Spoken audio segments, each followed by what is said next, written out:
जय। पवन सुत हनुमान जी की जय। बोलो भाई सब संतन की जय। जय जय श्री सीताराम।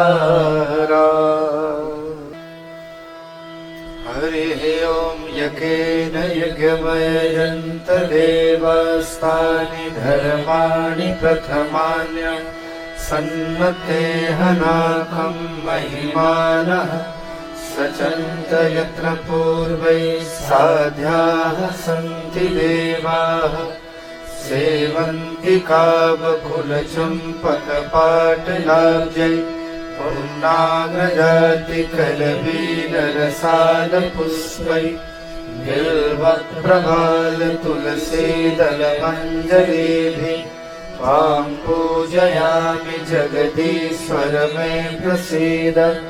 नानासुगन्धिपुष्पाणि यथा कालोद्भवानि च पुष्पाञ्जलिर्मया दत्त गृहाण परमेश्वर।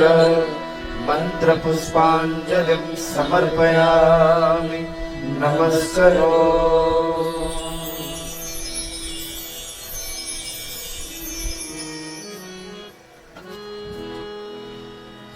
एक बार जोर से अपनी उपस्थिति दर्ज कराएं। जय जय श्री राम, जय श्री राम। संराग समूह और जायसवाल यूथ फेडरेशन द्वारा आयोजित इस राम कथा का आज 5वां दिन है। इसके पहले 4 दिन आप लोगों को पता है ना, आप सभी लोगों ने गुरुदेव महाराज को प्रणाम कैसे किया है। हम लोग गांव में कैसे कहते हैं, राम राम जी। तो बस आपको जोर से जय श्री राम कह के गुरुदेव को प्रणाम करना है। जय जय श्री राम। कल आप सभी ने गुरुदेव महाराज के श्रीमुख से भगवान राम के जन्मोत्सव से लेकर चूड़ा कर्म और फिर नामकरण संस्कार के प्रसंग को सुना। हम सब सौभाग्यशाली हैं कि हमको तो एक तरफ गुरु जी का पुनीत सानिध्य प्राप्त हो रहा है, वहीं दूसरी ओर राम कथा का श्रवण करके पुण्य फल भी प्राप्त हो रहा है। आदरणीय माता जी और पूज्य पिताजी, आप दोनों को शत शत प्रणाम है, जिन्होंने समाज को ऐसे रत्न प्रदान किए हैं। पंडाल में आप सभी कथा रसिकों की तरफ से मैं इस समूह को नमन करता हूँ, अभिनंदन करता हूँ।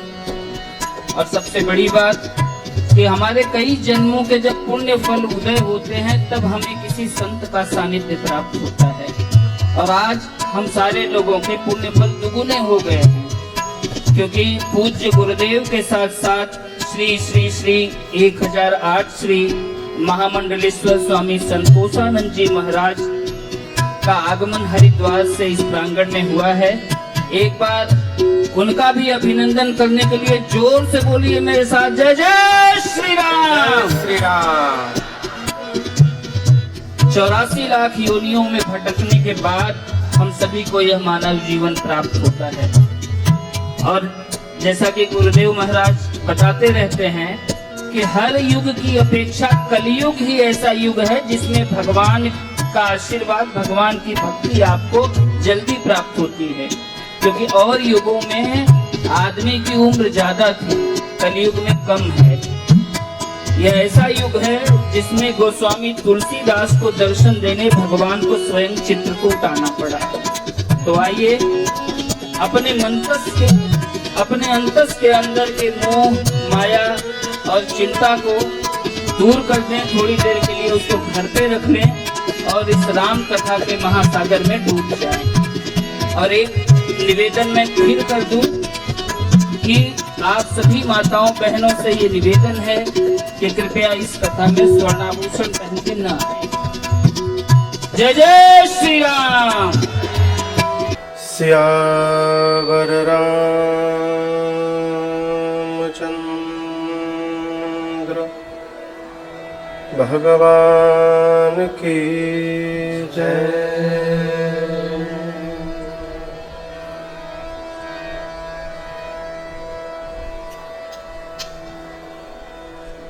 बोलिए थोड़ा सा बात। ऐसे देखें मतलब उनको बोलना है।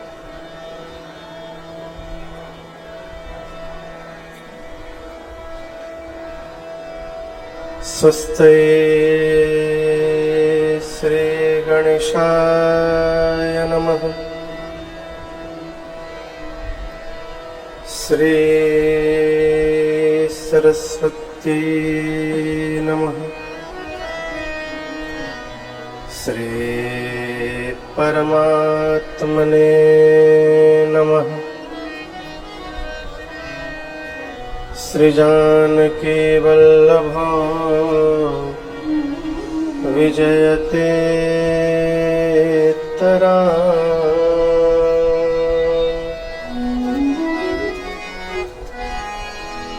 श्री राम कथा रस रसिक प्रभो। शंभुनाथ हनुमान।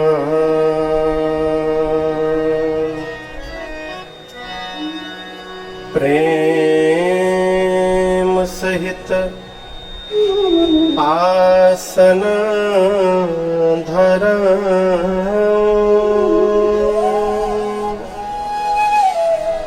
सुनहु कथा करूँगा। सियावर रामचंद्र भगवान की।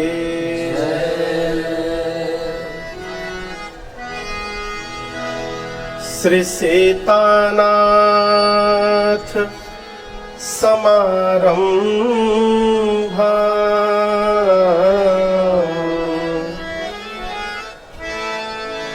श्री रामानंदार्य मध्यमान्। अस्मदाचार्य पर्यन्ताम् वन्दे श्री गुरु परम्परा। श्री सद्गुरुदेव भगवान की। माता रामो मत पिता रामचन्द्रः। स्वामी रामो मत सखा रामचन्द्रः।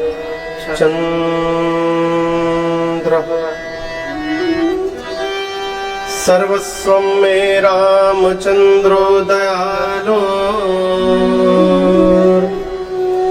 नार्यं जाने नैव जाने न जाने। बंदो श्री तुलसी के चरण। जिनकीन्ह्यों जग काज।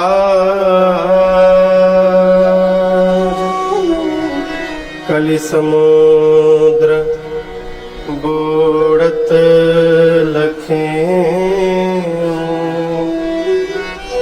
प्रगट्यों सप्त जहाज। सिया राममय सब जग जानी।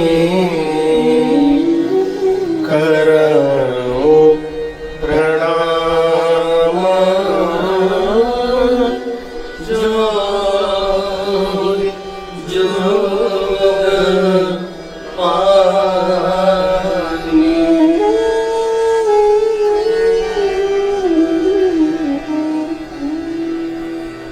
सियावर रामचंद्र भगवान की। श्री बाल कृष्ण भगवान की उमापति महादेव की पवन सुत हनुमान की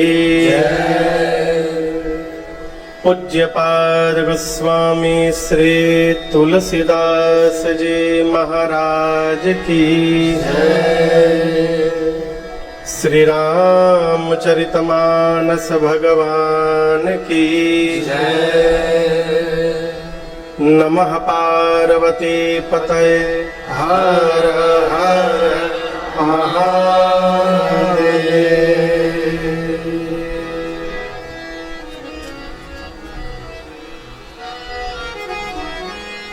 अनंत कोटि ब्रह्मांड नायक अकारण करुणा वरुणालय परात्पर ब्रह्म भगवान श्री सीताराम जी के चरणों में बारंबार वंदन। देवादिदेव भगवान महादेव, मां अन्नपूर्णा एवं अनंत बलवंत श्री हनुमंतलाल जी महाराज के चरणों में साष्टांग दंडवत प्रणाम। कलि पावना अवतार प्रातः स्मरणीय परम पूज्यपाद गोस्वामी श्री तुलसीदास जी महाराज के चरणों में बारंबार वंदन।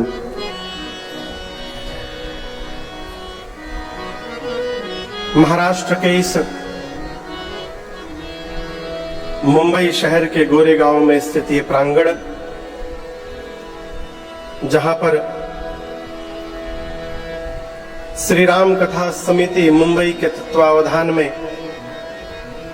गाई जा रही इस वर्षीय 9 दिवसीय श्री राम कथा महोत्सव, जिसके आज हम और आप पंचम सत्र में 5वें सत्र में यहाँ पर सभी लोग उपस्थित हुए हैं। कथा के मुख्य यजमान परम आदरणीय बाबूजी श्रीमान चंद्रकांत गुप्ता जी, साथ में मैया श्रीमती चमेली देवी गुप्ता जी, बड़े भैया श्रीमान संदीप गुप्ता जी, श्रीमती सुनीता गुप्ता जी एवं छोटे भैया श्रीमान राजदीप गुप्ता जी एवं श्रीमती सारिका गुप्ता जी। इनके साथ आज पंचम सत्र में दैनिक यजमान के रूप में श्रीमान रामानंद गुप्ता जी, श्रीमती मीना गुप्ता जी, श्रीमान राम आश्रय जायसवाल जी, श्रीमती उषा जायसवाल जी, श्रीमान राकेश जायसवाल जी, श्रीमती ज्योति जायसवाल जी एवं श्रीमान आशीष जायसवाल जी एवं श्रीमती आशा जायसवाल जी, इन सबने मिलकर ठाकुर जी का वंदन पूजन किया। आज हमारे आपके मध्य में श्रीधाम हरिद्वार से चलकर आए प्रातः स्मरणीय पूज्य श्री श्री श्री 1008 श्री महामंडलेश्वर पूज्य स्वामी श्री संतोष आनंद जी महाराज यहाँ पर उपस्थित हैं। सरकार के चरणों में बारंबार दंडवत प्रणाम मेरा। थोड़ा ठीक से बजा दीजिए।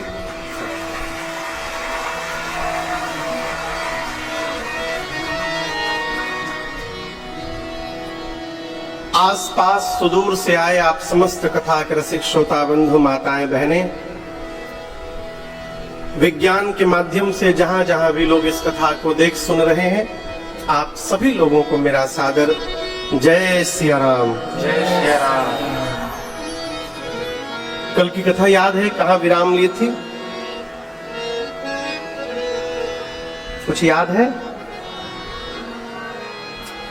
बक्सर में भगवान ने यज्ञ की रक्षा की और यज्ञ रक्षा करने के बाद राम जी लक्ष्मण भैया के साथ श्री विश्वामित्र जी के आश्रम सिद्धाश्रम बक्सर में कुछ दिन विश्राम करते हैं। एक दिन श्री विश्वामित्र जी ने राम जी से कहा कि प्रभु यहाँ पर दर्शन करिए। विश्वामित्र जी राम जी को प्रभु कह रहे हैं। बाबूजी जब दशरथ जी राम जी को लेकर आए थे ना, तो उनको पूर्ण विश्वास नहीं था कि जिनको लेकर के जा रहा हूं ये राम जी भगवान है। पूरा विश्वास नहीं था, 50-50 में थे।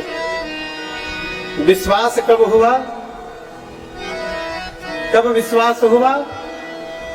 जब प्रभु ने एक बाण में ताड़का को समाप्त कर दिया, तब गोस्वामी जी लिखते हैं,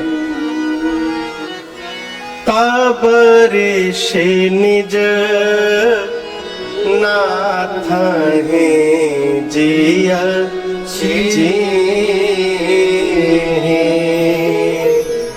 विद्या निधि कहूँ विद्या। जब राम जी ने एक बाण में ताड़का को समाप्त किया और ताड़का का तेज श्री राम जी के दाहिने पांव के अंगुष्ठ में प्रवेश किया, जब ये दृश्य देखा विश्वामित्र जी ने, तब उनको जाकर 100% ये विश्वास हो गया कि जिनको लेकर के जा रहा हूं ये राम जी भगवान है। और एक बार स्वरूप का पता चल जाए ना, तो उसी अनुरूप व्यवहार करना चाहिए, नहीं तो दोष लगता है। विश्वामित्र जी राम जी को जान गए हैं कि राम जी भगवान हैं, इसलिए भाषा बदल गई। राम जी से कहते, प्रभु एक चरित्र, एक यज्ञ की रक्षा आपने यहाँ बक्सर में की है, मेरे यज्ञ की रक्षा। एक दूसरा यज्ञ मिथिला में प्रारंभ होने जा रहा है, जिस यज्ञ का नाम है धनुष यज्ञ। क्या नाम है? और मेरा अपना निज अनुभव कहता है, राम जी मेरा यज्ञ पूर्ण नहीं हो रहा था, आप बक्सर आए तो मेरा यज्ञ पूर्ण हो गया। ये अनुभव कह रहा है, यदि आप मिथिला चलेंगे तो आपके जाने से जनक जी का भी यज्ञ पूर्ण हो जाएगा। ये मेरा अपना अनुभव कह रहा। क्या आप चलेंगे? राम जी ने कहा, जो आज्ञा गुरुदेव। और यहीं से आज की कथा प्रारंभ होती है, जिन चौपाइयों को हमने गुनगुनाया। धनुष यज्ञ सुनी रघुकुल, धनुष यज्ञ सुनकर भगवान चले। कैसे चले? हर्षि चले मुनि वर के साथ। कैसे राम जी चले? हर्षि चले। कैसे चले? आप लोग बोलिए। हर्षि मतलब रो करके, अच्छा प्रसन्न हो करके। ये राम जी का चरित्र है। क्या भगवान कोई भी कार्य करते हैं तो प्रसन्न मन से करते हैं। ये सिद्धांत कहता है कि जीवन में जो मनुष्य प्रसन्न चित्त होकर कोई भी कार्य करता है, वो अपने जीवन में असंभव को भी संभव करने की शक्ति प्राप्त कर लेता है, प्रसन्न होकर। आप में से सुंदरकांड कौन कौन पढ़ता है? सुंदरकांड पढ़ते हैं, अच्छी बात है। कभी कभी हम भी पढ़ लेते हैं। तो सुंदरकांड में एक चौपाई है। हनुमान जी महाराज जब लंका के लिए निकले हैं, तो क्या चौपाई है? हनुमान जी कहते हैं, क्या चौपाई है वो? ना ना ना, होई ही काज मोहि हरस विशेषी। इसके पहले वाला क्या है? इसके पहले वाली चौपाई क्या, अर्धाली क्या है?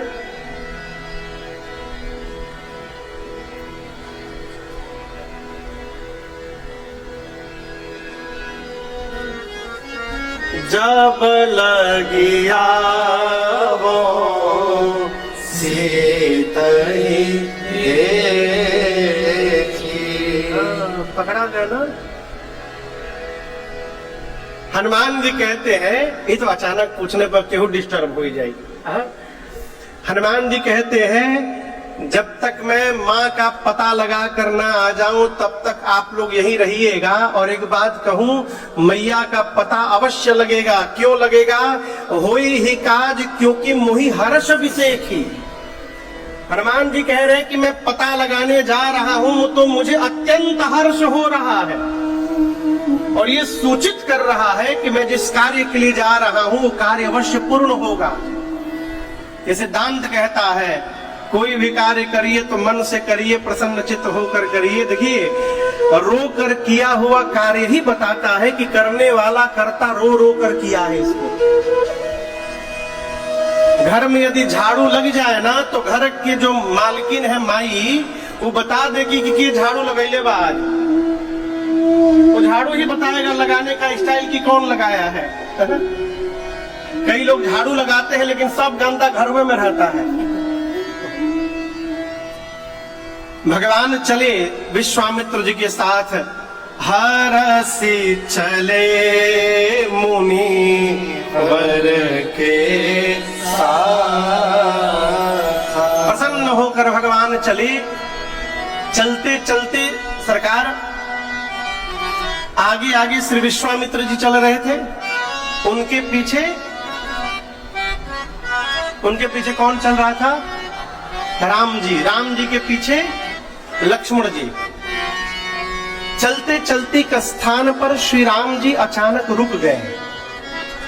जब भगवान रुक गए तो लक्ष्मण जी दौड़कर जाकर गुरुदेव भगवान विश्वामित्र जी से बोले, गुरुजी भैया वहां खड़े हो गए हैं। विश्वामित्र जी ने पूछा, राम क्या हुआ? राम जी बोले, गुरुदेव इस स्थान की ओर देख करके ऐसा मुझे लग रहा है कि यहाँ पर ऋषि आश्रम सी कोई पुण्य थली पर आज लगे उजड़ी उजड़ी, नर नारी नहीं पशु पक्षी हुना, सुनसान दशा बिगड़ी बिगड़ी। गुरुदेव, यह स्थान देखकर मुझे ऐसा लग रहा है कि इस स्थान पर पहले किसी ऋषि मुनि का आश्रम रहा होगा, परंतु यदि यहाँ पर आश्रम था तो आज न कोई नर है, न कोई नारी है, न कोई पशु है, न कोई पक्षी है। यहाँ जो वृक्ष लगे हैं उस वृक्ष में न पत्ते हैं, न पुष्प है, न फल है, उजाड़ बना हुआ है। और गुरुदेव, ये स्थान के बीच में ये शिला कैसी रखी हुई है? ये कैसी शिला है? यहाँ दर्शन करिए। हम और आप कहीं जाते हैं तो सुंदर घर स्थान दिखाई पड़ता है तो हम आकर्षित होते हैं सुहावन देख करके, लेकिन भगवान सुहावन देखकर आकर्षित नहीं हुए, राम जी पावन देख करके आकर्षित हो गए। ये कह रहे हैं कि प्रभु स्थान तो उजाड़ बना हुआ है, लेकिन इस स्थान की पवित्रता बता रही है कि इस स्थान पर पहले कोई ऋषि मुनि महात्मा हुए होंगे और उनके द्वारा किया गया भजन, उस भजन का तेज आज तक इस स्थान में विद्यमान है। ये किसका स्थान है? ये प्रसंग कह रहा है, घर को खूब सजाइए, खूब सजाइए, लेकिन जितना आप सजाइएगा कितने साल टिकेगा इसका भी चिंतन करिएगा। एक ना एक दिन उसको खंडहर होना ही है, लेकिन एक बार यदि आप घर में भजन करेंगे तो उस भजन से जो पुण्य उत्पन्न होगा वो पुण्य उस स्थान पर युगों युगों तक बना रहेगा, उसको कोई समाप्त नहीं कर सकता। राम जी ने पूछा, गुरुदेव ये शिला कैसी है? विश्वामित्र जी ने कहा, राम गौतम नारी श्राप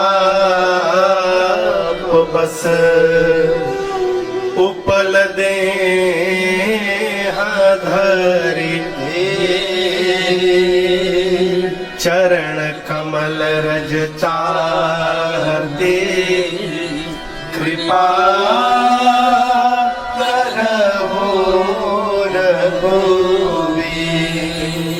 श्री विश्वामित्र जी ने कहा, राम ये जो बैठी हैं पत्थर होकर, ये गौतम ऋषि की अर्धांगिनी है अहल्या।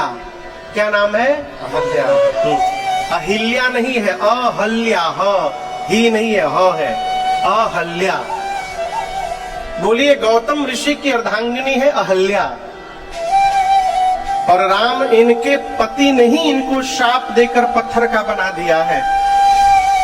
और आपको पता है राम, आपके चरण में जो रज है उसी रज के स्पर्श से इनके श्राप का मोचन भी बताया गया है।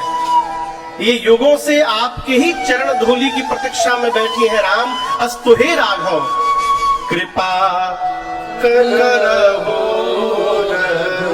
रघुवीर। आप इन पर कृपा करिए राम जी। सरकार, एक दिन बैठे बैठे मैं सोच रहा था, क्या राम जी को पता नहीं था कि वो कौन है? आप लोग बताइए, राम जी नहीं जानते थे वो कौन है? नहीं जानते थे ना? जानते थे। राम जी ये भी जानते थे कि मेरे चरण के रज के लिए ये यहाँ पर बैठी है पत्थर होकर के। तो एक प्रश्न मन में सहज उत्पन्न हुआ, यदि राम जी जानते थे तो राम जी ने आकर अपनी चरण रज का स्पर्श क्यों नहीं करा दिया? क्यों विश्वामित्र जी से पूछने लगे? आकर सीधे चरण रज का स्पर्श करा देते। यहां मैं आपसे 2-3 बात निवेदन करूं। पहला, राम जी का चरित्र ये अनुकरणीय है। क्या? जब अपने श्रेष्ठ के साथ कहीं यात्रा में चलते हैं तो अपने मन से कोई व्यवहार करने से बचना चाहिए जब तक श्रेष्ठ की आज्ञा न प्राप्त हो जाए। राम जी विश्वामित्र जी के साथ चल रहे हैं, इसलिए राम जी ने अपने मन से स्पर्श नहीं कराया। पहला कारण। दूसरा कारण यह भी हो सकता है कि राम जी विश्वामित्र जी को बड़ाई देना चाहते हैं। जब तक विश्वामित्र जी ना बोले तब तक राम जी स्पर्श ना कराएं, क्योंकि आगे चलकर ये जगत कहेगा कि श्री विश्वामित्र जी ने राम जी को ले जाकर अहिल्या जी का उद्धार करा दिया। विश्वामित्र जी के कारण अहिल्या जी का उद्धार हुआ। प्रभु विश्वामित्र जी को सम्मान देना चाहते हैं जगत में, इसलिए राम जी ने नहीं किया। 2 कारण। तीसरा कारण, जो बड़ी बड़ी कंपनियां होती है ना, मैन्युफैक्चरिंग यूनिट, उन कंपनियों के संसार में मार्केटिंग एजेंट होते हैं। आप तो भैया बेहतर जानते होंगे। तो मार्केटिंग एजेंट जो होते हैं वो क्या करते हैं? पूरे मार्केट का सर्वे करते हैं और सर्वे करके कंपनी को रिपोर्ट देते हैं कि अमुक अमुक डीलर को हम अपना प्रोडक्ट दे सकते हैं, यहां देने में कोई खतरा नहीं है। उसी प्रकार ये जितने संत चरण आप देख रहे हैं ना, संतों को, ये सभी संत धरती पर भगवान के मार्केटिंग एजेंट हैं। ये संत लोग भगवान के एजेंट हैं, मार्केटिंग एजेंट।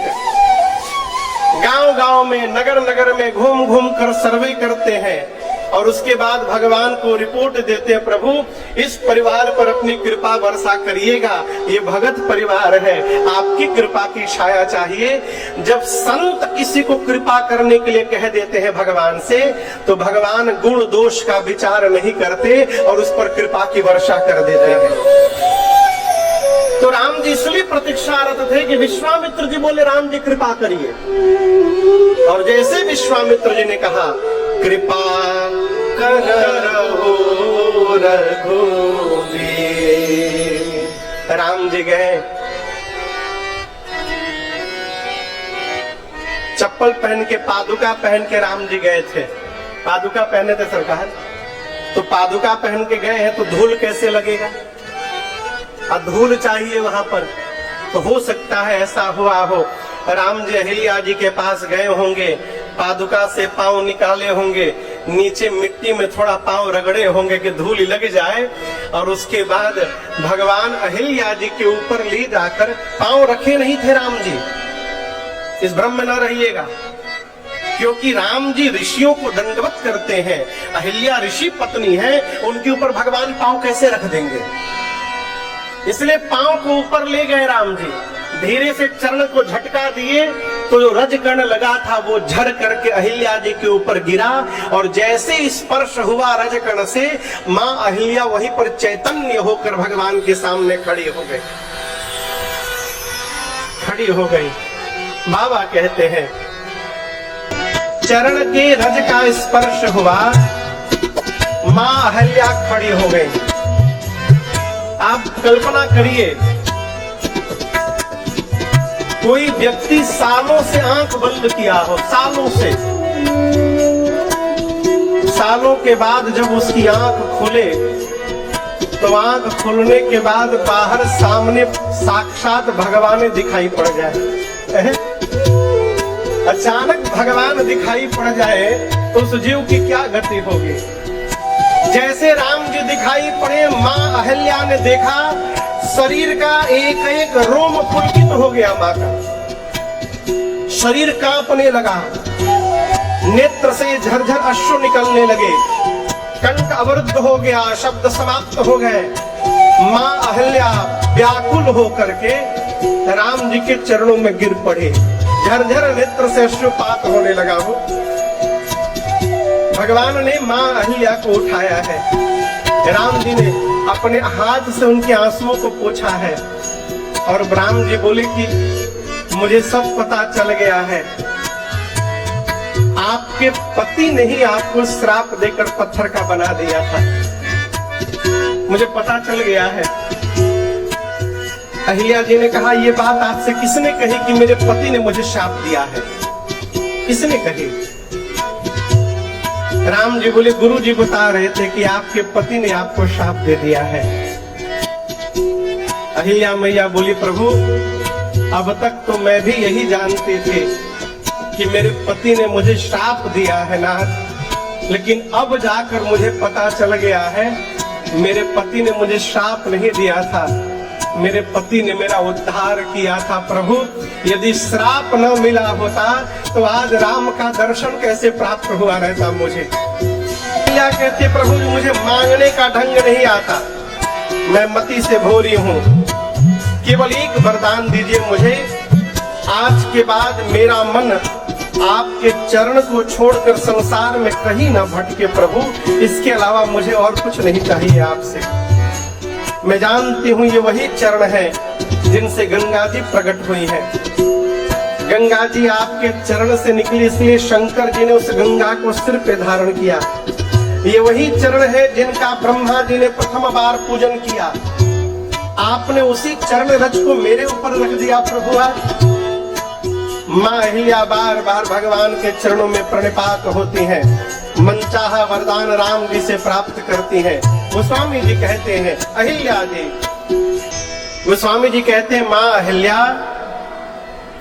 मनचाहा वरदान प्राप्त करके राम जी से बारंबार उनके चरणों में प्रणाम करके और उसके बाद अपने पति श्री गौतम ऋषि के साथ उनके लोक को चली गई। यहाँ गोस्वामी तुलसीदास जी महाराज अपना एक निज निर्णय सुनाते हैं, कहते हैं, अस प्रभु दीन बंधु हरे, कारण रहित दया, तुलसीदास सचते ही भजो, छाड़ी कपट जंजाल।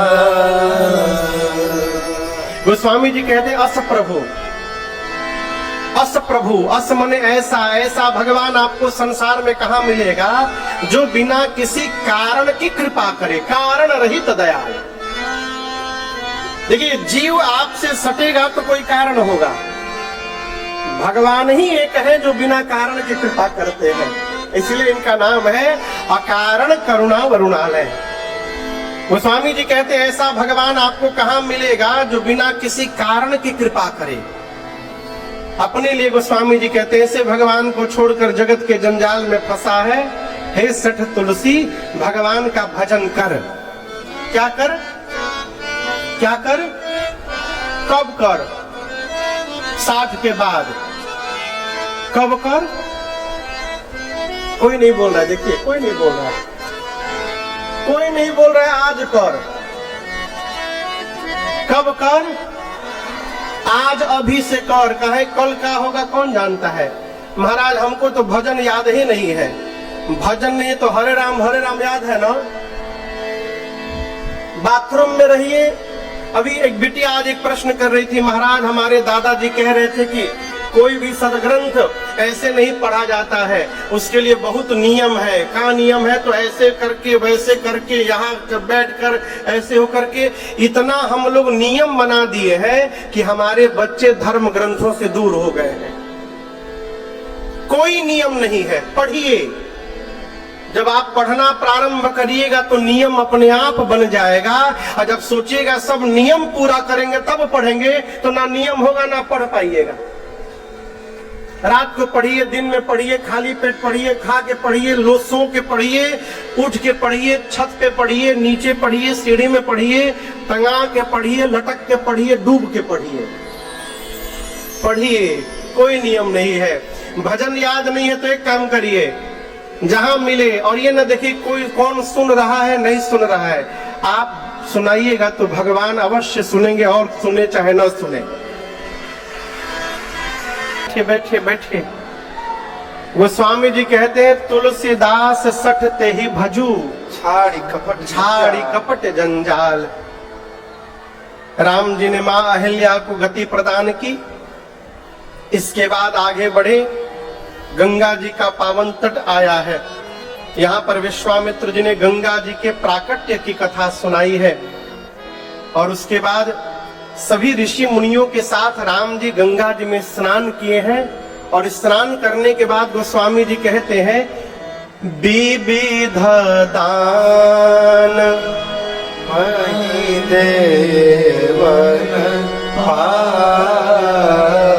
मही देव, मही देव कहते हैं ब्राह्मणों को। मही यानी पृथ्वी, देव मने देवता, पृथ्वी के देवता ब्राह्मण है। राम जी स्नान की, स्नान करने के बाद ब्राह्मण विविध प्रकार से दान पाए। क्या पाए? दान। किसने दिया दान? बोलिए। हम आपको नहीं बोल रहे हैं, इस प्रसंग में किसने दिया दान? हाँ, किसने दिया? बोलिए, अरे बोलिए। राम जी ने। किसने दिया दान? लेकिन यहां दर्शन करिए, ये नहीं लिखा है कि राम जी ने दिया है, ये लिखा है कि ब्राह्मणों को मिला है। तब आप प्रश्न करेंगे, महाराज जी राम जी दिए नहीं तो मिला कैसे? तो क्या राम जी दान देने के लिए पैसा लेके गए थे, रुपया की एटीएम कार्ड लेके गए थे? उस समय भैया का ओटीपी भी नहीं आता था। है? तो राम जी जब रुपया लेकर गए ही नहीं तो दान कैसे दे दिए? यहाँ ये नहीं लिखा है कि दान दिया राम जी ने, ये लिखा कि ब्राह्मणों को दान मिला।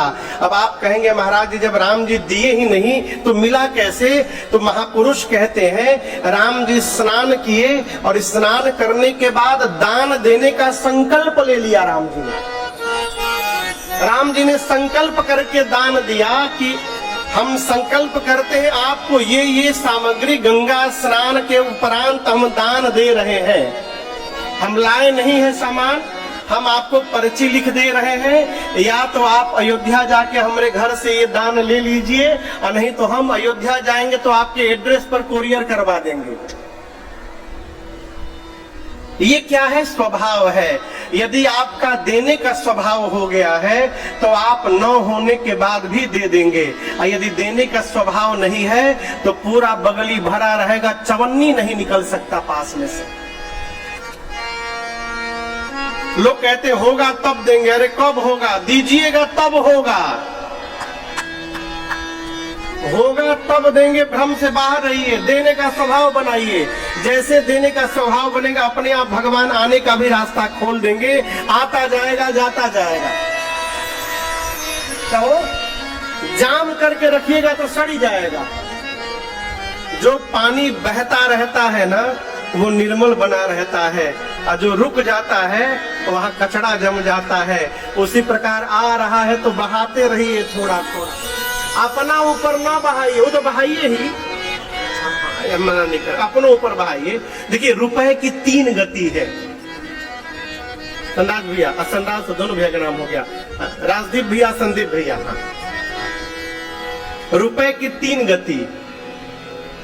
दान, बोलिए भोग और तीसरका है नाश। देखिए नाश वाला ढेर लोग नहीं बोले, देख रहे चतुराई। अब कथा कहती है कि धर्म पूर्वक जितना प्राप्त हो रहा है उसका दशांश निकाल करके सत्कर्म में निकाल लगाइए। कितना? 10%। यदि आप 100 रुपया कमा रहे हैं तो ईमानदारी पूर्वक 10 रुपया निकाल कर उससे परमार्थ करिए। क्या करिए? परमार्थ। परमार्थ क्या करें महाराज? कोई पढ़ नहीं पा रहा है अर्थ के अभाव में तो उसकी पढ़ाई करवाइए। कोई उपचार नहीं करा पा रहा है तो उसकी दवाई कराइए। कोई गरीब कन्या है विवाह नहीं करा पा रहा अर्थ के अभाव में तो उसका विवाह कराइए। किसी को भोजन कराइए, कहीं भंडारे में सहयोग करिए, कहीं गुरुकुल में दीजिए, यज्ञ में दीजिए, कथा कीर्तन में करिए, ब्राह्मणों का भोजन कराइए, असहायों का भोजन कराइए, मंदिर में दीजिए। ये परमार्थ है। कितना? 10%। आपके द्वारा कमाए हुए धन पर जैसे आप गवर्नमेंट को टैक्स देते हैं ना, बोलिए हाँ, उसी प्रकार भगवान को भी टैक्स देना है। और ये टैक्स परमार्थ में देना है 10%। गवर्नमेंट का तो जीएसटी बढ़ता घटता रहता है, पर भगवान का फिक्स है 10% ओनली। वो भी कौन देगा? जो भगवान का पैन कार्ड बनवाया है, ये गले वाला पैन कार्ड जो पैन कार्ड बनवाया वही देगा, वो सब नहीं देंगे। 10% दान करिए, परमार्थ में लगाइए। उसके बाद 90% क्या करें महाराज? खूब चकाचक भोगिए। भगवान दिए तो बढ़िया बढ़िया कपड़ा पहनिए, बढ़िया घर में रहिए। इना कि भगवान दिए फटहल दरिद्री बन के घूम रहे हैं।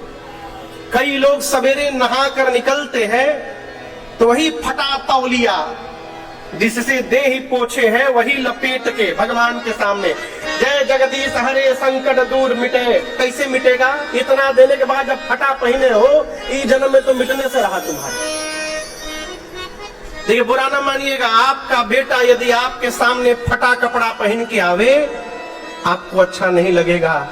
उसी प्रकार जब हम भी फटा पहन के भगवान के सामने जाते हैं उनको अच्छा नहीं लगता है। यदि भगवान दिए हैं तो खूब चकाचक सज धज के रहिए। एक बड़े अद्भुत वक्ता थे प्रातः स्मरणीय पूज्य श्री बिंदु गोस्वामी जी महाराज सरकार। तो सरकार वो जब कथा करने जाते थे ना तो खूब श्रृंगार करते थे, चौबंदी पहनते थे। उसके बाद एक इत्र उत्र लगाकर फूले। तो एक जगह सेठ जी की यहाँ कथा चल रही थी। सेठ जी बोले आप महात्मा हो कि इतना सज रहे हैं? बिंदु जी बोले ऐ सेठ जी, तुम जगत के नौकर हो इसलिए दरिद्र बन के रहते हो, मैं जगदीश की नौकरी करता हूं इसलिए सेठ बन के रहता हूं। 10% दान करिए, 90% में कुछ भविष्य के लिए संजो करके खूब भोगिए। और जो मनुष्य ये दोनों काम नहीं करता है, तीसरा उसको नहीं करना पड़ता, वो पीछे वाले करते हैं। नाश ना अपने खाए न दूसरे के खाए दे। रुपया पर कुंडली मार के बैठा है तो घरवा वाले रोज शंकर जी से प्रार्थना करेंगे, हे प्रभु इनको जल्दी उठाओ, कहे ये हटे तो हम फूकना शुरू करें उसको। आनंद बाबू आए का हो? अरे जय हो जय हो, स्वागतम स्वागतम। अभी आप जो प्रतापपुर में कथा सुने होंगे, प्रतापपुर के प्रतापी आनंद बाबू, परानुपुर में, हाँ प्रतापगढ़ ना, हाँ प्रतापगढ़, हाँ परानुपुर में बाबू कथा कराए आए। जय हो। अकेले आए हो? अच्छा बाल गोपाल सब आए हैं। जय जय जय जय। बैठे बैठे बैठे बैठे। दान करिए, भोग करिए। आप दोनों नहीं कर पाइएगा तो पीछे वाले नाश करने के लिए विद्यमान है, आप कुछ नहीं कर पाइएगा। राम जी ने संकल्प लिया दान करने का, इसलिए ये नहीं कहा कि राम जी ने दिया, ये कहा विविध दान महि देवन पाए। ब्राह्मणों को विविध दान मिला। उसके बाद भगवान आगे चले, फिर दर्शन करिए भगवान कैसे चले। भगवान आगे बढ़े, शीघ्र विदेह नगरी महाराज जनकपुर के मिथिला में राम जी प्रवेश करते हैं। यहाँ मिथिला धाम के क्षेत्र से कोई है पंडाल में मिथिला का? अच्छा, लोग हैं, यहाँ भी मिथिला के भी लोग हैं। मिथिला अद्भुत नगरी है, क्या बात है। आइए, हम और आप तो बैठे बंबई में हैं, परंतु यहाँ बैठे बैठे एक बार मिथिला धाम को वंदन करते हैं। बोलिए मिथिला धाम की जय। देखिए, मिथिला की महिमा कहने में नहीं आ सकती। क्यों महाराज? राम जी को धारण करने के लिए मां कौशल्या का कोख प्राप्त हो गया था, लेकिन इस धरती पर ऐसी कोई कोख नहीं बनी थी जो मेरी मां जानकी को धारण कर सके। उन जानकी मैया को मिथिला की धरती ने धारण किया। ये मिथिला की महिमा है। भगवान मिथिला में प्रवेश करते हैं।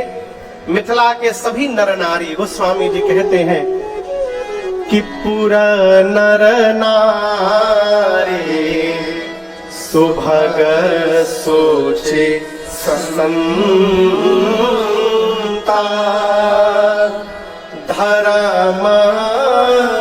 धर्मशील ज्ञानी गुण। कहते मिथिला के प्रत्येक नर नारी सुंदर है। सुभग यानी सुंदर है, सुचि यानी भीतर बाहर से पवित्र है, सबके सब संत हैं, धर्मशील हैं, ज्ञानी हैं, गुणों के भंडार हैं। राम जी मिथिला का दर्शन किए। एक सुंदर आम के बगीचे को देख करके श्री विश्वामित्र जी ने राम जी से कहा, राम यहीं पर रुका जाए? राम जी बोले, जो आज्ञा गुरुदेव।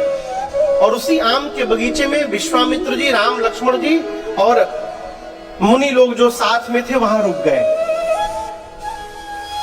श्री जनक जी महाराज को सूचना मिली विश्वामित्र महामुनि आए हैं। जनक जी महाराज दौड़ करके गए, लेकिन आपको बताऊं अकेले नहीं गए। मैं यहां पर कितने तारीख से कथा चल रही है? वो 3 तारीख से। 3 तारीख से। हम आपको एक बात बताऊं, न जाने कैसी बीमारी है, आने वाले 2 साल की कथाओं का डेट याद रहता है। और जो कथा बीत जाती है भैया, एकदम लगता है कोई डिलीट मार दिया है दिमाग में से। न डेट याद रहता है, न दिन याद रहता है, कुछ याद नहीं रहता है। 3 तारीख से कथा चल रही है ना? हाँ, 3 तारीख से। 2 तारीख को हम रात में आए, करीबन 12:30 पौने 1 बजे रात में हम बंबई एयरपोर्ट पे उतरे, तो भीतर एक बच्चा मिला कथा का, वो भी श्रोता था, उधर पनवेल साइड का। तो वही मिल गया, तो बोले महाराज हम सोचे नहीं थे आप इधर मिल जाएंगे, अकेले हैं ना? अकेले तो आना है, ये तो भ्रम है कि संगे लोग हैं, लेकिन संगे कोई है नहीं, अकेले ही रहना है? तो हंसने लगा। कहा, फिर सामान लेके जब हम निकल रहे थे, बोले महाराज जी गाड़ी हम बुलाए हैं बाहर, कोई आएगा लेने के लिए? तो हमने कोई ना कोई तो आया ही होगा, नहीं तो हम अकेले जाएंगे कैसे? कोई नहीं आया होगा तो हम अपनी गाड़ी से छोड़ देंगे। और जब बाहर वो निकला तो अभी भीतर में था, तो बोले महाराज जी यहाँ तो बारात आई हुई है। एयरपोर्ट के बाहर भैया जितना पंडाल में लोग बैठे हैं ना, इसके आधे से अधिक लोग एयरपोर्ट में रात को 1 बजे थे वहां पर। इतनी भीड़ हो गई थी कि हम ही दबा गए थे उस भीड़ में, हम ही दब गए थे। ये मर्यादा है। कोई आ रहा है तो उसको कौन लेने के लिए जाएगा, इसको प्रोटोकॉल कहते हैं। विश्वामित्र महामुनि आए हैं तो जनक जी किसी मंत्री को रिसीव करने के लिए नहीं भेजे हैं। दर्शन करिए कौन गया। संग सचिव सुचि भूरि ज्ञाति, चले मिलन मुनि नायक ही, मुदित राव एहि मान। जनक जी अपने पूरे कैबिनेट के साथ गए, सारे मंत्री उनके साथ। संग सचिव सुचि भूरि भट्ट, सुंदर पवित्र बिरदावली गाने वाले भाट, श्रेष्ठ ब्राह्मणों का समाज और उनके गुरुदेव भगवान सतानंद जी, इतने लोगों को साथ में लेकर जनक जी महाराज विश्वामित्र जी को मिलने के लिए आम के बगीचे में गए। और जाने के बाद जनक जी ने सबसे पहले काम क्या किया होगा? राजदीप भी आप बताइए क्या किया होगा? प्रणाम किया, लेकिन ऐसे हाथ जोड़कर प्रणाम नहीं किया। कैसे किया? पूज्यपाद गोस्वामी तुलसीदास जी कहते हैं जनक जी महाराज गए, जाकर उन्होंने चरणों में दंडवत किया। कैसे किया? अपने माथा को, माथा समझते हैं? माथा मतलब, इसको भोजपुरी में माथा कहते हैं, गांव में कहते हैं महाराज माथा में बाथा भइल बा। बाथा यानी दर्द। सरकार गोस्वामी जी कहते कीन्ह प्रणाम चरण धरी माथा। जनक जी महाराज के श्री चरण में, विश्वामित्र जी के श्री चरण में श्री जनक जी महाराज ने अपने सिर को ले जाके रख दिया। और एक बात समझिएगा, आशीर्वाद दिया नहीं जाता है, आशीर्वाद लिया जाता है। हमारा व्यवहार ऐसा हो जाए कि सामने वाला हमको आशीर्वाद देने के लिए विवश हो जाए, उसको देना ना पड़े, अपने आप आशीर्वाद आने लगे।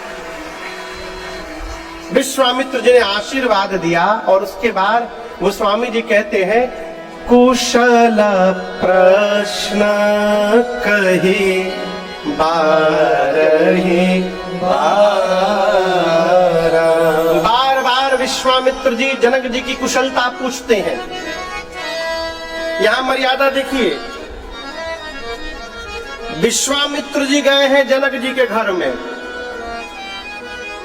विश्वामित्र जी जनक जी के घर में गए हैं। होता क्या है कि हमारे घर में कोई आता है तो हम पूछते और बताइए आप ठीक ठाक है ना। जो आता है उससे कुशलता पूछी जाती है, लेकिन यहाँ जो आया है वही कुशलता पूछ रहा है। बड़े मर्म की बात है बाबू।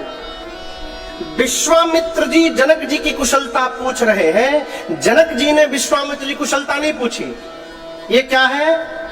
हमेशा छोटे को बड़े से कुशलता नहीं पूछनी चाहिए, बड़े को छोटे से कुशलता पूछनी चाहिए, और छोटे को बिना बताए अपनी कुशलता बतानी चाहिए।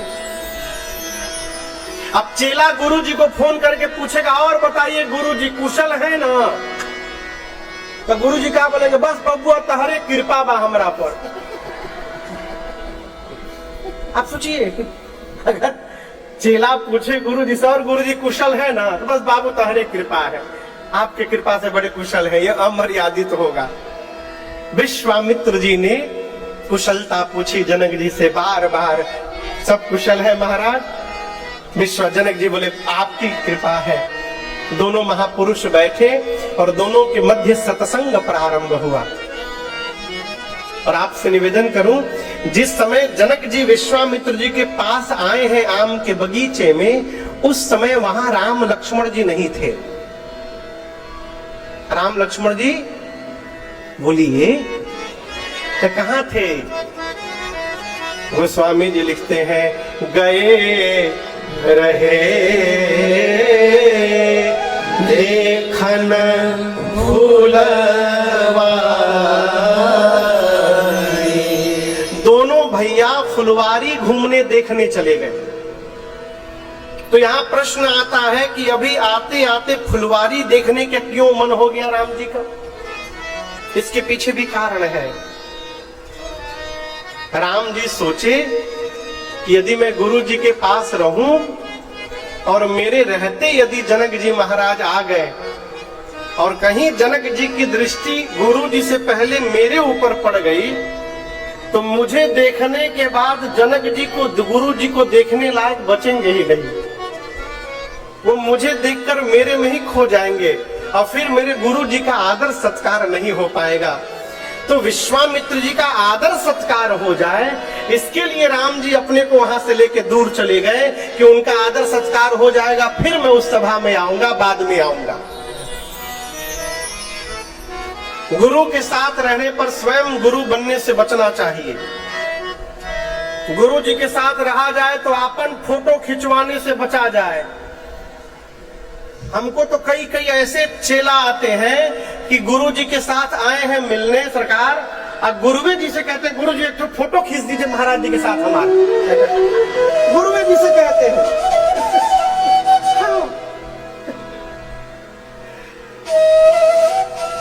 श्रेष्ठ के साथ रहा जाए ना तो छोटा बन के रहा जाए। और हम आपसे बात कहें, जहां पिता का सम्मान हो रहा है, पिता के सम्मान में ही पुत्र का भी सम्मान हो जाता है, अलग से करने की आवश्यकता नहीं है। जहां सद्गुरु का आदर हो रहा है उसी में शिष्य का भी आदर समाहित है। राम लक्ष्मण जी गए थे फुलवारी देखने, लौट करके आए और जैसे राम जी प्रवेश करते हैं, राम जी को देखते उठे सकल जब रघुपति आए। क्या दर्शन करिए, राम जी आए तो सभी लोग अपने आप खड़े हो गए।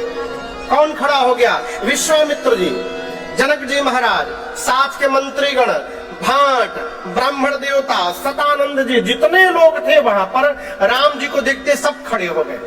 क्यों खड़े हो गए? क्यों खड़े हो गए? यही श्रेष्ठ का परिचय है। श्रेष्ठ को बताना नहीं पड़ता है कि मैं श्रेष्ठ हूं। जहां श्रेष्ठ प्रवेश करता है उसका तेज उसके श्रेष्ठता का परिचय देता है और पूरा क्षेत्र उस प्रकाश से प्रकाशित हो जाता है। राम जी गए, सरकार सब खड़े हो गए। विश्वामित्र जी ने राम जी को अपने बगल में बिछाया है। जनक जी महाराज ने जब राम जी को देखा ना, मन में सोचने लगे कि ये बगल वाला तो गोरा है, लेकिन गोरा होने के बाद भी वो इतने सुंदर नहीं है जितने सांवले वाले सुंदर लग रहे हैं। अब मेरी सीता के लिए तो लग रहा है कि सांवले वाले ही एकदम उचित दूल्हा होंगे। पता करो क्या कि कौन है ये दोनों। तो विश्वामित्र जी से जनक जी पूछते हैं, मुनिवर कहु नाथ ई सुंदर दो बालक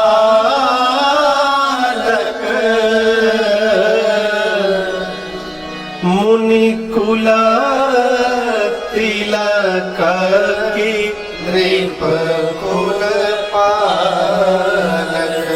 जनक जी बोले, मुनिवर ये दोनों जो सुंदर बालक आपके साथ आए हैं, क्या किसी मुनि के लड़के हैं क्या?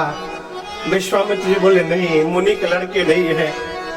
तब जनक जी और कंफर्म करने के लिए पूछे, क्या किसी राजा के लड़के हैं? राजसी वस्त्र पहने हैं, किसी राजा के लड़के हैं क्या? अब इस पर विश्वामित्र जी कुछ बोले नहीं।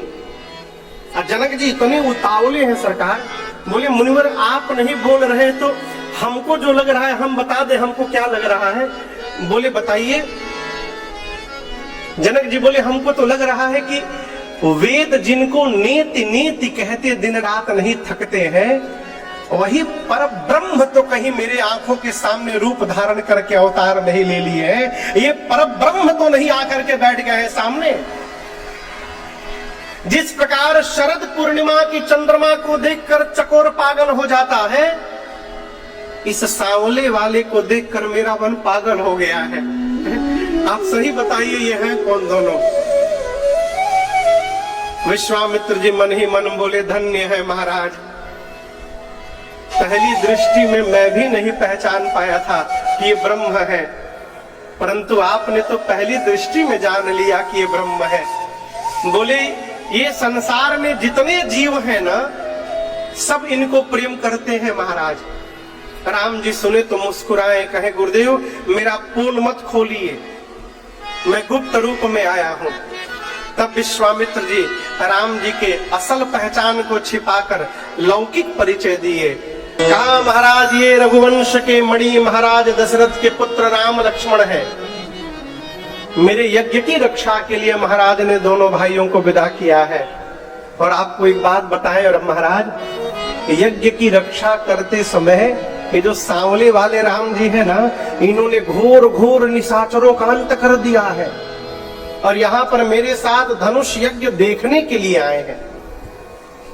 जनक जी महाराज सोचे कि चक्रवर्ती राजा के बेटे हैं, आम के बगीचे में रहेंगे ठीक नहीं लगेगा, जैसा अतिथि हो उसी प्रकार की उसकी व्यवस्था भी करनी चाहिए।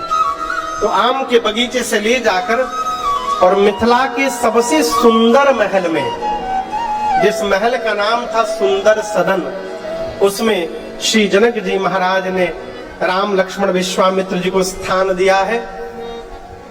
प्रणाम करके राम लक्ष्मण विश्वामित्र जी को प्रणाम करके जनक जी महाराज राजपाट के व्यवहार के लिए गए हैं। दोपहर में भोजन हुआ है। अब भोजन के बाद थोड़ी देर विश्राम।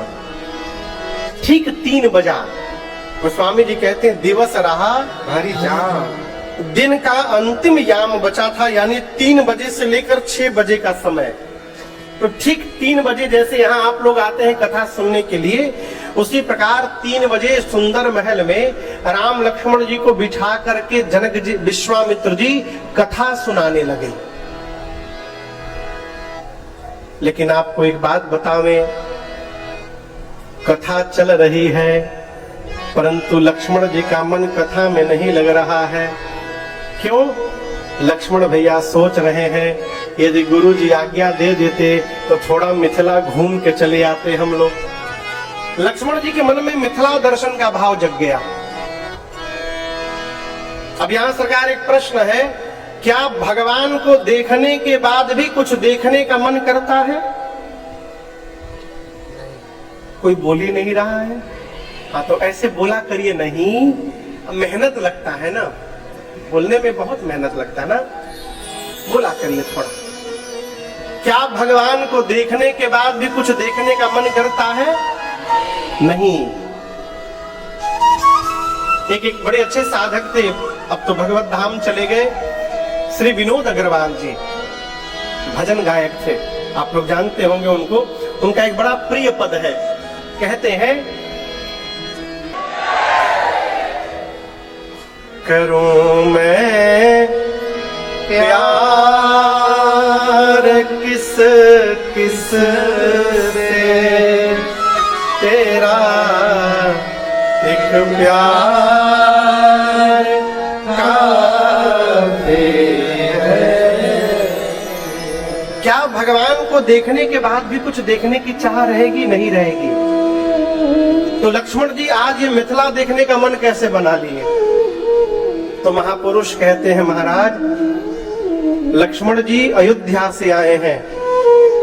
अयोध्या वो धरती है जहां भगवान ने अवतार लिया है। अब मिथिला जी उस धरती को देखना चाहते हैं जहां पर भगवान की भक्ति ने अवतार लिया है, इसलिए मिथिला देखने का भाव जगा है। लेकिन आप कल्पना करिए, कथा चल रही है गोरेगांव में, क्या संदीप भैया चाहे राजदीप भैया कहेंगे महाराज 1 घंटा कथा बीच में बंद कर दीजिए, हम थोड़ा जरूरी मीटिंग करके आ रहे हैं? बोलेंगे? नहीं बोलेंगे। कथा के बीच में लक्ष्मण जी कैसे बोले, गुरुदेव हमको नगर घूमने का मन हो रहा है। मन की बात को मन में दबा गए राम जी, परंतु जान गए। राम जी ने हाथ जोड़कर कहा, गुरुजी भाई साहब का मन कथा में नहीं लग रहा है, ये लक्ष्मण जी मिथिला देखना चाहते हैं। राम जी बोले, गुरुदेव अकेले भेजने लायक तो है नहीं ये, यदि आप कहेंगे तो मैं लेकर के जाऊंगा और नगर दिखा करके तुरंत इनको वापस लेकर के आऊंगा। नगर दिखाई तुरंत ले आओ। किसने कहा ये बात? राम जी ने। गुरु जी सोचने लगे जैसे लक्ष्मण जी पहली बार आए हैं, उसी प्रकार राम जी भी मिथिला पहली बार आए हैं। तो जब राम जी स्वयं मिथिला नहीं देखे हैं तो ये लक्ष्मण जी को क्या दिखाएंगे? इसका अर्थ है ये दोनों भाई मिथिला नहीं देखना चाहते, फिर मिथिला वासियों को अपने रूप का दर्शन कराना चाहते हैं, इसलिए जाने की अनुमति मांग रहे हैं। गुरुदेव ने अनुमति दी, जाइए देख करके आइए। राम लक्ष्मण जी प्रणाम करके चले मिथिला की गलियों में। और आपको बताऊं, पूरी मिथिला में सूचना फैल गई आग की भांति। क्या फैल गई? जैसे सूचना मिली कि दोनों भैया मिथिला के गलियों में घूम रहे हैं पैदल अकेले अकेले, पूरी मिथिला में सूचना फैल गई और सारे लोग जितने पुरुष थे घर के बाहर दौड़ गए देखने के लिए। माताएं सखियां घर के छतों पर झरोखों पर जाके खड़ी हो गई। छोटे छोटे बच्चे राम जी के पीछे पीछे घूमने लगे। कोई राम जी का पटका पकड़ा है, तो कोई कुर्ता पकड़ा है, कोई धोती पकड़ लिया है, किसी को कुछ नहीं मिला तो भगवान की उंगली पकड़ लिया है? सखियां ऊपर से देख रही हैं। एक सखी कहती है कितने सुंदर है हो ये लग रहा है कि बिल्कुल ब्रह्मा जी जैसे हैं, ब्रह्मा जी इतने सुंदर होंगे। एक सखी बोली चुप रहो, ब्रह्मा जी के तो 4 मुख है। ब्रह्मा जी के कितने मुख हैं? लेकिन दिखाई 3 ही देता है, पीछे वाला नहीं दिखता है, पीछे वाला। ब्रह्मा जी के 4 मुख हैं। एक सखी बोली उनके 4 मुख है, इनके तो एक ही मुख है, ब्रह्मा जी ऐसे नहीं है। एक सखी बोली नहीं नहीं, विष्णु भगवान जैसे हैं। तो एक सखी बोली विष्णु भगवान की 4 भुजाएं हैं, इनके पास तो 2 ही भुजाएं दिख रही हैं, विष्णु जी नहीं, कैंसिल करो विष्णु जी को। एक सखी बोली फिर शंकर भगवान कैसे रहेंगे? सखिया बोली और क्यों ना भेटाई ला तारा शंकर भगवान।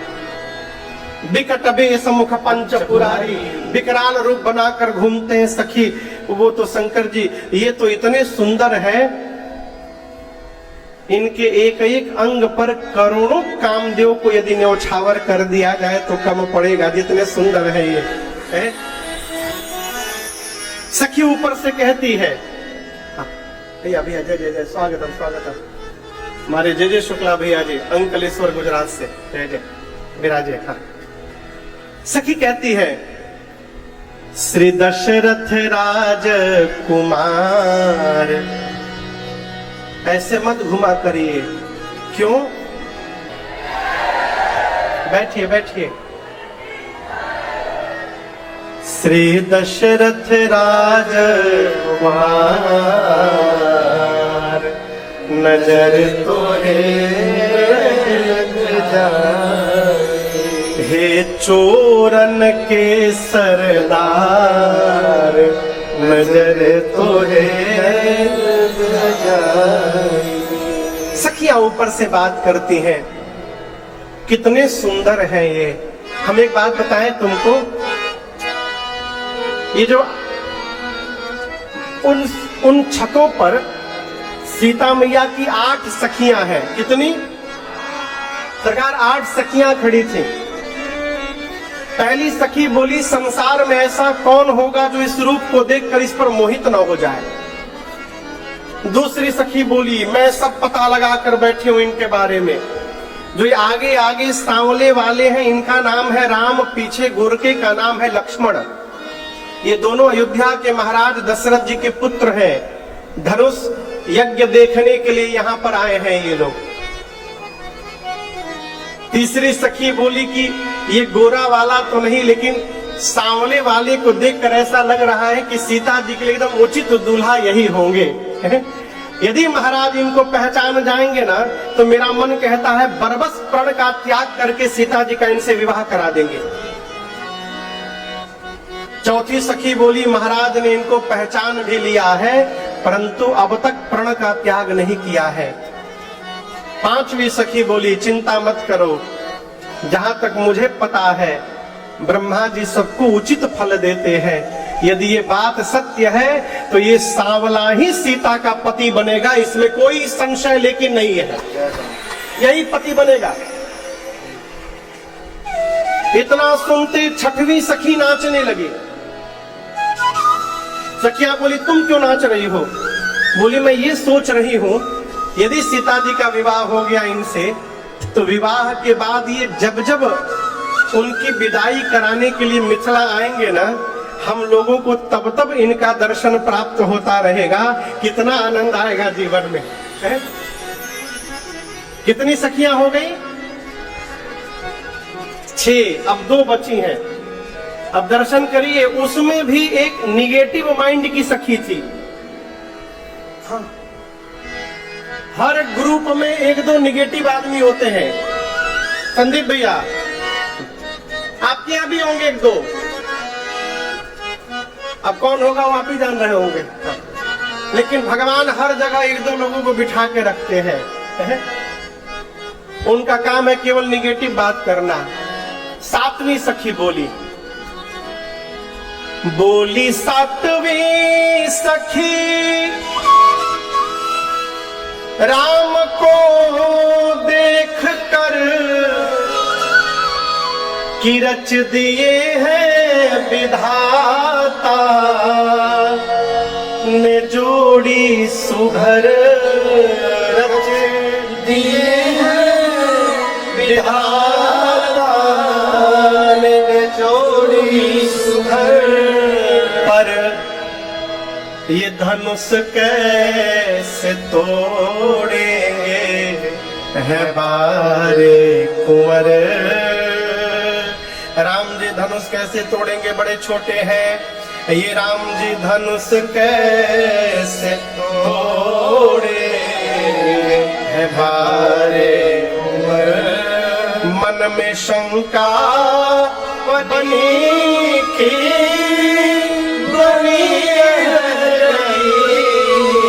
राम जी धनुष कैसे तोड़े है बारे।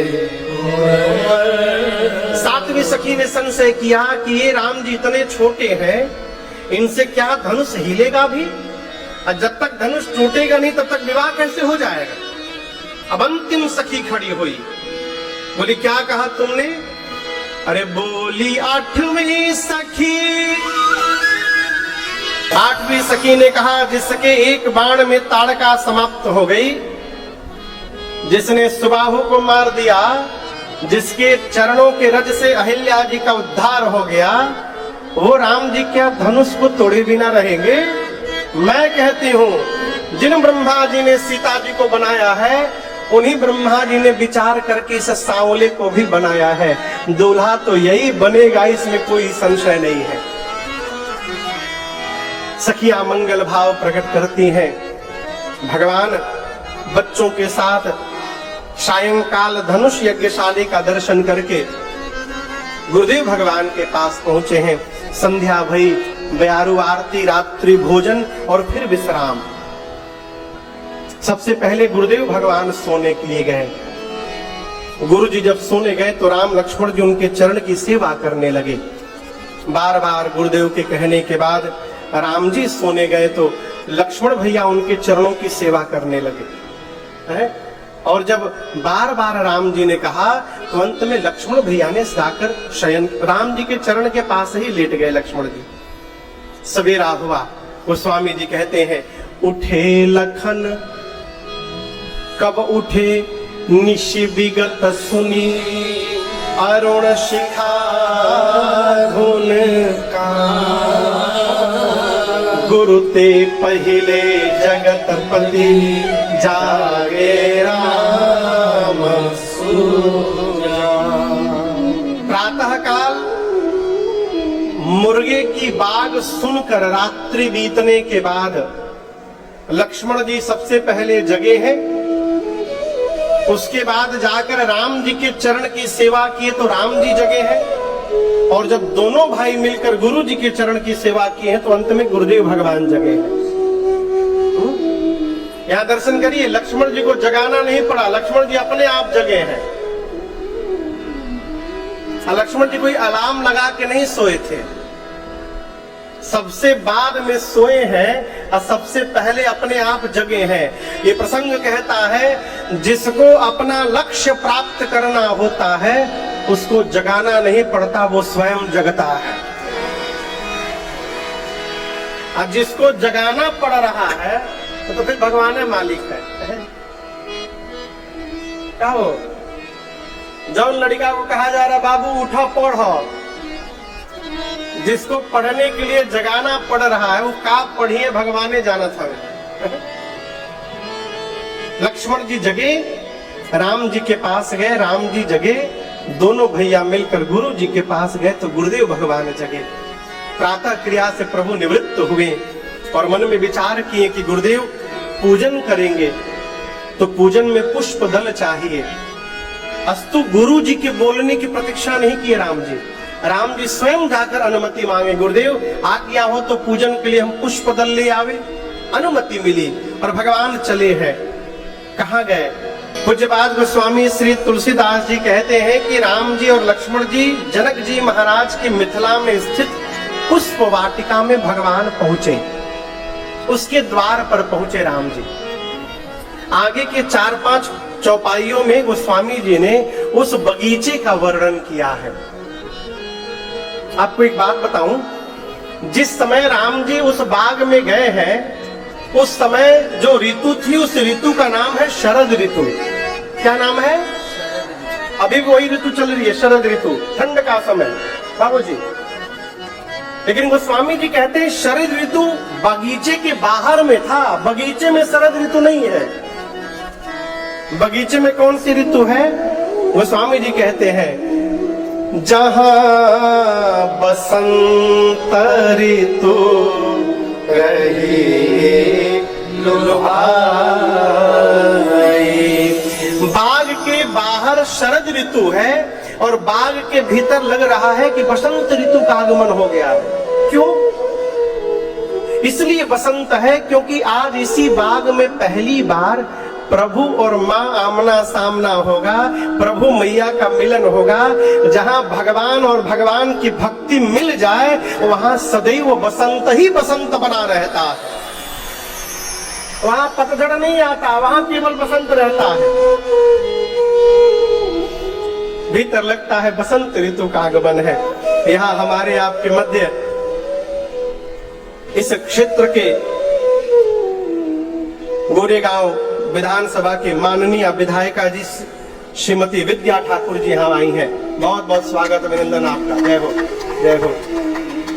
साथ में भारतीय जनता पार्टी के महाराष्ट्र के प्रदेश उपाध्यक्ष श्रीमान जयप्रकाश ठाकुर जी यहाँ उपस्थित हैं। बहुत बहुत स्वागत अभिनंदन आपका। बैठिए। इन्हीं के क्षेत्र में कथा हो रही है ना? हाँ, जय जय जय जय। बाग के भीतर जितने पौधे हैं, वृक्ष हैं, न किसी पर पुराने पत्ते हैं, न पुराना फल है, न पुराना पुष्प है। सब जगह नवीनता है। नव पल्लव फल सुमन सुहाए। आपको बताऊं, इस बगीचे को जब देवताओं के राजा इंद्र देखते हैं ना ऊपर से, देवलोक से, तो सरकार इंद्र को भी लज्जा आती है अपने में कि हमारे देवलोक में भी ऐसा बगीचा नहीं है जो महाराज जनक के नगर जनकपुरी में है। इतना दिव्य बाग।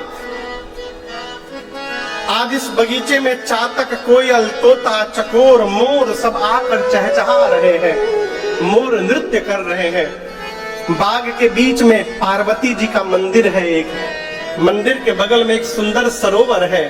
राम जी गए, बाग को देखे और दर्शन करिए, सीधे प्रवेश नहीं कर गए।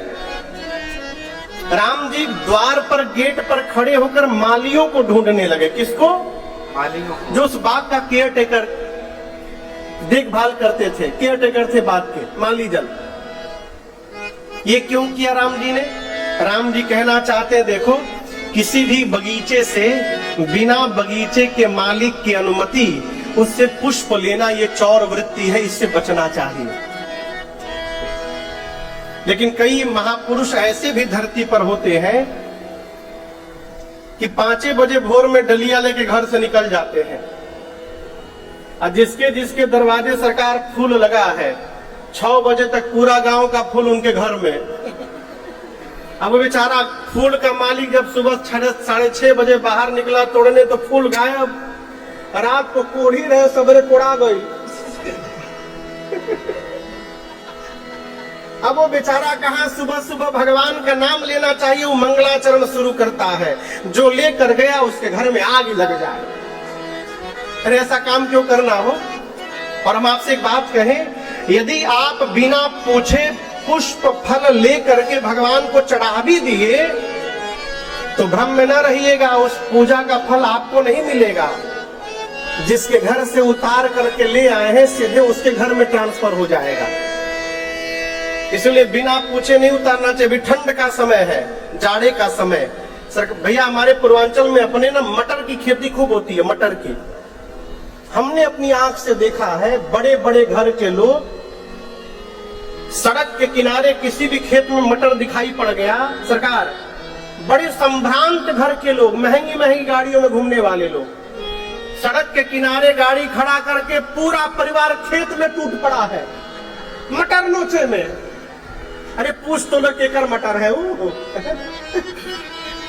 इससे बचा जाए, इससे बचा जाए। भगवान गए नहीं, मालियों को ढूंढने लगे। माली लोग आए, राम जी से पूछे क्या बात है। लक्ष्मण जी बोले हम लोग गुरु जी की पूजा के लिए पुष्प दल लेने आए हैं, भीतर जाकर पुष्प दल लेना चाहते हैं। माली बोले नहीं जा सकते, नो एंट्री, आप लोग भीतर नहीं जा सकते। लक्ष्मण जी बोले हमको नो एंट्री दिखाते हो, हमको पहचानते नहीं हो। माली बोले कुछ भी हो आप, हम जाने नहीं देंगे। पढ़े लिखे हैं कि गंवार है आप लोग। लक्ष्मण जी बोले हम गंवार दिखाई दे रहे हैं तुमको, हम गंवार हैं। माली बोले पढ़े लिखे हैं तो साइन बोर्ड पढ़िए, ऊपर क्या लिखा है पढ़िए ऊपर। सरकार मेन गेट पर एक साइन बोर्ड था, उस पर लिखा था जनाना बाग। क्या लिखा था? जनाना बाग। जनाना आप लोग जानते हैं? जनाना मतलब महिला, लेडीज। जनाना मतलब लेडीज, और जनानी मतलब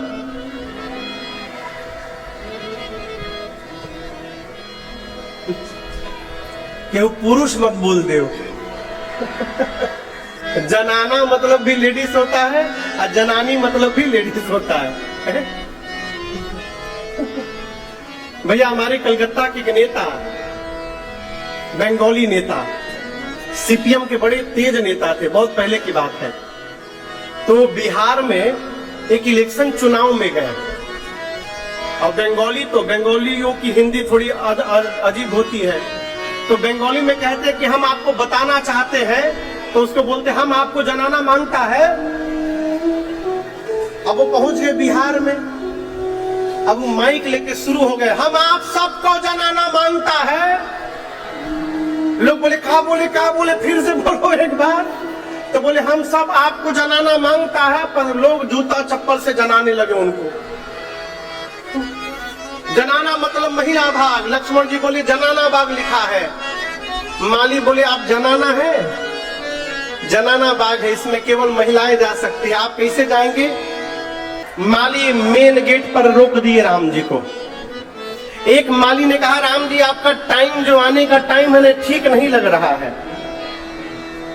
इसी टाइम में हमारी किशोरी सीता जी पूजा करने आती हैं। आप पहले साफ साफ हमको बताइए, सीधा सीधा। फूल लेबे ऐन की किशोरी जी के देखे खातिर, फूल लेबे ऐन की किशोरी जी के देखे खातिर। अरे करी ईमानदारी से कबूल धनुष धारी जी, कैसे तुड़ा मालियों ने राम जी को रोक दिया, बहुत देर तक खड़ा किया रहा दरवाजे पर। उसके बाद मालियों ने हंसकर कहा प्रभु हमारी क्षमता क्या है कि हम आपको रोक दें, हम तो जानबूझकर सामने आके खड़े हो गए थे। क्यों? इसी बहाने थोड़ी देर आपको देखने का अवसर मिल गया और दो शब्द आपसे बात करने का सौभाग्य प्राप्त हो गया हमको। मालियों ने कहा जाइए, जो जो पुष्प लेना है जाकर के उतार लीजिए। श्री राम लक्ष्मण जी बाग में प्रवेश किए और पुष्प दल उतारने लगे। दल यानी तुलसी दल। ठीक उसी समय सीता मैया अपनी 8 सखियों के साथ बाग में आती हैं पार्वती जी की पूजा करने के लिए। सीता मैया पूजा करती हैं स्नान करने के बाद, और पूजा करके मां पार्वती जी से अपने लिए सुंदर दूल्हा मांगती है। क्या मांगती है? सीता मैया कहती है मां आप हमको ठीक से देख लीजिए, अब मैं जिस लायक हूं ना, मेरे लायक एक सुंदर दूल्हा मुझे दे दीजिए। अभी ये पूजा सीता मैया की चल ही रही थी कि मां की कितनी सखियां हैं? 8। उन 8 सखियों में से एक सखी पूजा छोड़ के फुलवारी घूमने चली गई। फुलवारी घूमते घूमते उस सखी ने राम लक्ष्मण जी को पुष्प दल लेते देख लिया, और जैसे अचानक भगवान दिखाई पड़े हो बावली हो गई। दौड़कर मंदिर में आए आंख से रो रही है, मुख से हंस रही है, एक एक रोम पुलकित है, पांव टेढ़े मेढ़े डगमगा रहे हैं। सखियां पूछी, अरे तूने क्या देख लिया है? कहती है, कल जो नगर में आए थे वही आज इस बाग में आए हैं। एक सखी बोली, क्या करने आए हैं? कहती है कि फूल लेने नहीं आए हैं। सोची सही बता दूंगी तो राम जी की महिमा गिर जाएगी, सेवक का काम करना पड़ रहा है। बोली, नगर यहाँ पर फूल लेने नहीं आए हैं, दोनों भाई बगीचा घूमने आए हैं, देखने के लिए आए हैं। एक सखी बोली, कैसे हैं ये बताओ? बोली, एक सांवले हैं और एक गोरे हैं। दूसरी बोली, बहुत सुंदर है। और बताओ, और बताओ?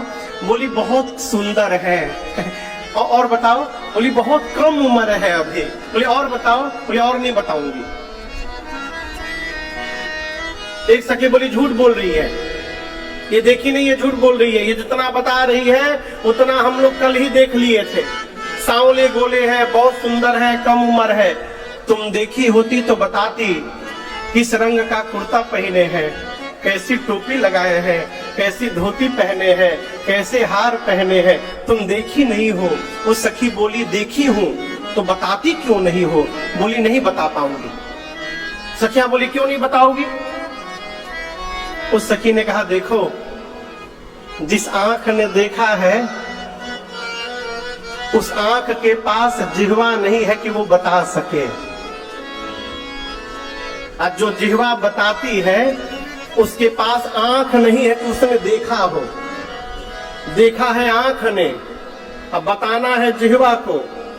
देखे कोई और अब बतावे कोई और, ये पॉसिबल है क्या? अरे नजरी से देखले बानी, कैसे हम बताए? चलू रे सहेलिया तोहके हम अखिए से देखाए। क्या क्या देखबू? अरे ऐसन छैल छबीला, कैसे है वो? अरे ऐसन छैल छबीला हम नहीं देखी, गुलाबो मन लजात बा। कहूँ ना सहेलिया ऐसन नया कौन बात बा। कहती है कि जिस आंख ने देखा है उसके पास जिह्वा नहीं, जो जिह्वा बोलती है उसके पास आंख नहीं। मैं तो कहती हूं, अरे जिनकी चर्चा है कल से नगरिया में, कौन नगर में? हम मिथिला में, अयोध्या में नहीं। सखी कहती है, आज पूरी मिथिला में जहां भी चले जाओ केवल और केवल उनके स्वरूप की ही चर्चा हो रही है। मैं तो कहूंगी सीता जी, हम लोगों को भी चलकर एक बार उनको देख लेना चाहिए। सीता मैया उस सखी को आगे करके और उसके पीछे पीछे चलने लगी। चली अग्र करी प्रिय सखी सोई। वो सखी गई और एक लता की ओट में आ करके उसने सीता मैया को राम जी का दर्शन कराया। जैसे मेरी माँ ने प्रभु को देखा हो, माँ को ऐसा प्रतीत हुआ कि जन्म जन्मांतर का खोया हुआ खजाना वापस प्राप्त हो गया हो। माँ गदगद हो गई। यहाँ गोस्वामी जी कहते हैं कि सीता मैया ने नेत्र बंद करके भगवान को बहुत देर तक देखा हृदय में। देखिए, मेरी प्रार्थना है आपसे, कहीं मंदिर जाइए ना तो मकराने का पत्थर न देखिए, न झूमर देखिए। मंदिर में गए हैं तो केवल भगवान को देखिए, ठाकुर जी को देखिए। और इतना देख लीजिए ना कि भगवान वाले मंदिर वाले भगवान मंदिर से निकलकर आपकी आंखों में छप जाएं, और आप घर भी जाकर जब आंख बंद करिए तो आपको भगवान का दर्शन प्राप्त होने लगे। ये देखने का ढंग है। मां ने नेत्र के मार्ग से टकटकी लगाकर नहीं देख पा रही थी। क्यों? सोच रही थी सखियां क्या सोचेंगी, पराये पुरुष को सीता ऐसे देख रही है। तो सरकार मां ने उपाय निकाला है। क्या निकाला? लोचन मग, मग यानी रास्ता, मार्ग को मग कहते हैं। गोस्वामी जी कहते हैं सीता मैया ने लोचन मग रामहि पूर आनी, दीन्हे पलक कपाट सयानी। लोचन मग, आंख के रास्ते से मां भगवान को प्रवेश कराई, राम जी को ले जाकर हृदय के सिंहासन पर सीता जी ने बिठा दिया। बिठाने के बाद सीता मैया सोची जिस रास्ते ले गई हूं, यदि वहां का गेट खुला छोड़ दिया तो राम जी भाग जाएंगे, तो आंख के रास्ते से ले गई थी। प्रवेश कराने के बाद मां ने पलक रूपी कपाट, पलक रूपी गेट को मैया ने बंद कर दिया, अर्थात राम जी को हृदय में लेकर अब मां ने आंख बंद करके अब भगवान को लगी निहारने हृदय में। ये भगवान को देखने का नियम है, ये विधि है। सीता मैया ने खूब निहारा। सखियों को लग रहा है कि सीता जी पार्वती जी का ध्यान धरी है। एक सखी ने हिलाया, है सीता, पार्वती जी कहीं भाग नहीं रही है मंदिर में से, बाद में उनका ध्यान रख लेना, ये दोबारा मिलने वाले नहीं है, क्यों नहीं इनको आंख खोल करके ठीक से देख ले रही हो। जैसे सखी ने जब कहा मानो मां को लाइसेंस मिल गया हो। सीता मैया ने नेत्र खोला, भगवान को निहारा है। यही पर वो पद है, बहुत देर तक मेरी मां ने प्रभु को देखा। थोड़ी देर बाद जो सखी लेकर गई थी उसको लगा कि बहुत विलंब हो गया है, तो सीता जी से बोली चला जाए, बहुत देर हो गई, चला जाए। अब तो ऐसे नहीं बोल रही कि चला जाए, बहुत देरी हो गई, कब से हम लोग आए हैं। सीता मैया यहाँ खड़ी है, राम जी वहां है, तो राम जी की ओर देखकर बोली चला जाए, चला जाए, बहुत देरी हो गई, हम लोग कल फिर आएंगे इसी समय यहाँ पर, चला जाए। कह रही थी सीता मैया को, लेकिन सुना रही थी राम जी को क्या कि हे प्रभु कल हम लोग फिर इसी टाइम आएंगे यहाँ पर, तो आप भी अपना टाइम मैनेजमेंट उसी प्रकार से रखिएगा, आप भी इसी समय पुष्प दल लेने आइएगा, कल हम लोग फिर एक दूसरे को कल यहाँ पर देखेंगे, सौभाग्यवर्धन होगा। इशारा करके माँ को लेके गई। सीता मैया घर नहीं गई, सीधे पार्वती जी की मंदिर गई। अभी पूजा करके अपने लिए सुंदर दूल्हा मांग रही थी, राम जी दिखाई पड़ गए।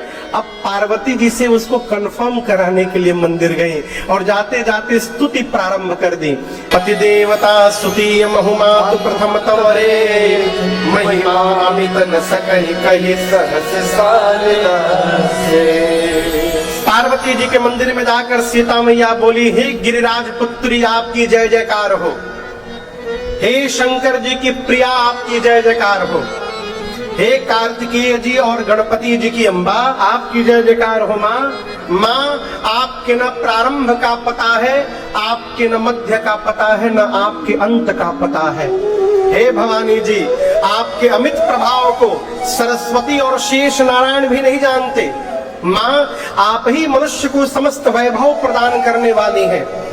संसार में जितनी स्त्रियां हैं, यदि पातिव्रत धर्म में सर्वश्रेष्ठ स्त्री कौन है तो आपका नाम सबसे पहले आता है। माँ आपका प्रथम स्थान है। माँ आप शिव प्रिया हैं, आप वरदायिनी है। माँ आपकी सेवा करके मनुष्य चारों पुरुषार्थ प्राप्त कर लेते हैं। माँ आप सबके हृदय में रहती हैं, इसलिए आप सबके हृदय की बात को ठीक से जानती हैं। हे भवानी जी, आप जान रही हैं, इसलिए मैं आज आपसे कुछ कहूंगी नहीं। आप जो जानती हैं माँ, उसको बिना कहे पूर्ण कर दीजिए। ये सीता आपकी शरण में आकर के बैठी।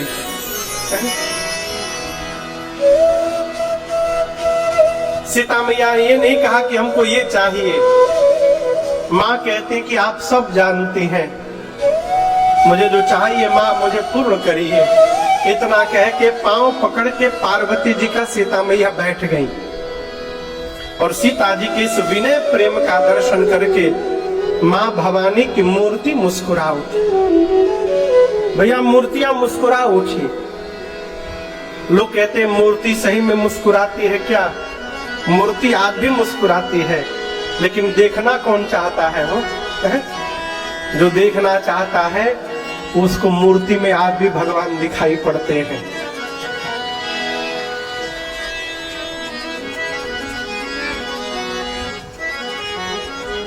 पार्वती जी की मूर्ति मुस्कुराई, गले की माला गिरी और पार्वती जी ने कहा, हे सीता जी, आज आप मेरे आशीर्वाद को सत्य समझिएगा। मैं आपको आशीर्वाद देती हूँ। आपके मन में जो दूल्हा वर रचा बसा है वही आपको प्राप्त होने वाला है। सीता मैया ने कहा, माँ और थोड़ा क्लियर करके बता दीजिए। तब पार्वती जी और स्पष्ट करके कहती हैं, ये छंद आप में से कई लोगों को याद होगा, साथ में गाते हैं। सीता मैया के साथ हम और आप पार्वती जी की शरण में बैठे हैं। पार्वती जी आशीर्वाद देती हैं। एक एक शब्द का अर्थ समझिए। पार्वती जी आशीर्वाद देती हैं, मनुजा हीरा चेऊ, मन में जो आपके रचा है सीता जी, मिली ही सो वर, वही वर मिलेगा। कौन? सहज सुंदर सावरो, जो सहज सुंदर है। सीता जी बोली, माँ दोनों सुंदर है वहां, और क्लियर करके बताइए। तो पार्वती जी ने और क्लियर कर दिया, दोनों में सांवरो, जो सांवले वाले हैं वो मिलेंगे। वो है कौन? करुणा निधान। कौन है? करुणा के भंडार है। सुजान सज्जन है। शीलवान है। और हे सीता जी, स्नेह जानत रावरो, वो राम जी आपके प्रेम को ठीक से जानते हैं। सीता मैया जब ये वरदान सुनी न, पार्वती जी का गदगद हो गई हो। तुलसी भवानी पूजी भूनि भूनि मुदित मन मंदिर चले। सीता जी पूजा कर चुकी थी राम जी को देखने के पहले। सरकार दूल्हा चाह रही थी, देख करके आई, आशीर्वाद मिला। आशीर्वाद मिलते सीता जी ने कई बार पूजन किया। पूजी पूनी पूनी पूजा कर दी थी, तो फिर दोबारा क्यों करनी पड़ी? ये माँ कहती है, जब मनोकामना पूरी हो जाए तो पूजा को बंद नहीं करना चाहिए, पूजन को और बढ़ा देना चाहिए। जब जीवन में मनोकामना पूरी हो तो पूजन को और बढ़ाना चाहिए, बंद नहीं करना चाहिए। कई लोग मिलते हैं, महाराज हमको एकादशी बैठाना है। अब आप लोग भी सुने होंगे, एकादशी का व्रत बहुत कर लिए, अब बैठा देना है। भोजन तो नहीं बैठाते हैं कहीं हो? कभी नहीं सोचा महाराज, अब सोचते हैं भोजन बैठा दे हम। नहीं, आदमी मुंह में घाव हो जाए तब वो खात है। जब तक शरीर साथ दे रहा है, एकादशी का व्रत करते रहिए, नहीं बैठाना है। पूजन बारंबार पूजन करके सीता मैया प्रसन्न होकर सखियों के साथ घर गई। इधर राम लक्ष्मण जी पुष्पदल लेके गुरु जी के पास आए, दिए, पूजन हुआ। अब पूजन के बाद राम जी ने सब बता दिया। गुरुदेव, बाग में न जनक जी की बेटी जानकी मिली थी, हमको देख रही थी गुरु जी। गुरुदेव ने नेत्र बंद करके देखा, सीता जी को पार्वती जी ने आशीर्वाद दे दिया। बोले, राम, वहां पार्वती जी ने आशीर्वाद दिया है, यहाँ मैं आपको आशीर्वाद देता हूँ। आशीर्वाद मिला है। अगला दिन आया जिस दिन धनुष यज्ञ होने वाला था। राम लक्ष्मण विश्वामित्र आदि मुनियों को जनक जी ने बुलवाया है रंगभूमि में। और आपको बताऊं, राम जी जैसे रंगभूमि में प्रवेश करते हैं, एक ही राम जी सबको अलग अलग दिखाई देने लगे। कैसे? उस सभा में जो असुर नकली चेहरा बना करके आए थे, उन असुरों को राम जी उनका काल दिखाई देने लगे। जो राजा इस घमंड में बैठे थे कि धरती पर मेरे से वीर कौन है, उन राजाओं को राम जी परम वीर दिखाई देने लगे। उस सभा में जो ज्ञानी राजा थे, उन राजाओं को राम जी परम तत्व दिखने लगे। वहां जो भगत लोग बैठे थे ना, उनको राम जी उनके भगवान दिखाई देने लगे। उनको लगा मेरा भगवान आ गया है। मिथिला के नर नारियों को तो लगा कि उनके कोई रिश्तेदार आ गए हैं। जनक जी और सुनैना जी को ऐसा लग रहा था कि मानो कोई पुत्र आ गया हो। गोस्वामी जी कहे बहुत लोग हैं, सबके बारे में लिखूंगा तो इसी में कथा रुक जाएगी। एक चौपाई कहता हूं, जिनकी रही भावना जैसी, प्रभु मूर्ति तीन देखी कैसी। सभी लोगों ने अपनी अपनी भावना के अनुरूप भगवान का दर्शन किया है। विश्वामित्र जी को जनक जी ने पूरे धनुष यज्ञशाला की रचना का दर्शन कराया और उसके बाद सभा के सबसे ऊंचे सिंहासन पर ले जाकर विराजमान कराया। अगल बगल छोटे आसन पर राम लक्ष्मण जी बैठे। सीता मैया आज्ञा मिलने पर पिताजी की रंगभूमि में आई है, हाथ में मां के जयमाल है। सखियां चारों ओर से घेर करके मंगल गीत गा रही हैं। मां के अलौकिक सौंदर्य का दर्शन करके जितने नर नारी थे सभा में, सब मोहित हो गए। सीता मैया अपनी मां सुनैना जी के निकट जाके खड़ी हो गई। अब जनक जी महाराज ने बंदी जनों को आदेश दिया है कि सभा के मध्य में खड़े होकर मेरा प्रण सुनाया जाए समस्त राजाओं को। बंदी जन बीच में जाके खड़े हुए, अपने दोनों भुजाओं को ऊपर उठा लिए, बोले। बंदी जनों ने दोनों भुजाओं को ऊपर उठाकर प्रण सुनाया, हे दीप दीप की आए आप समस्त राजा महाराजा।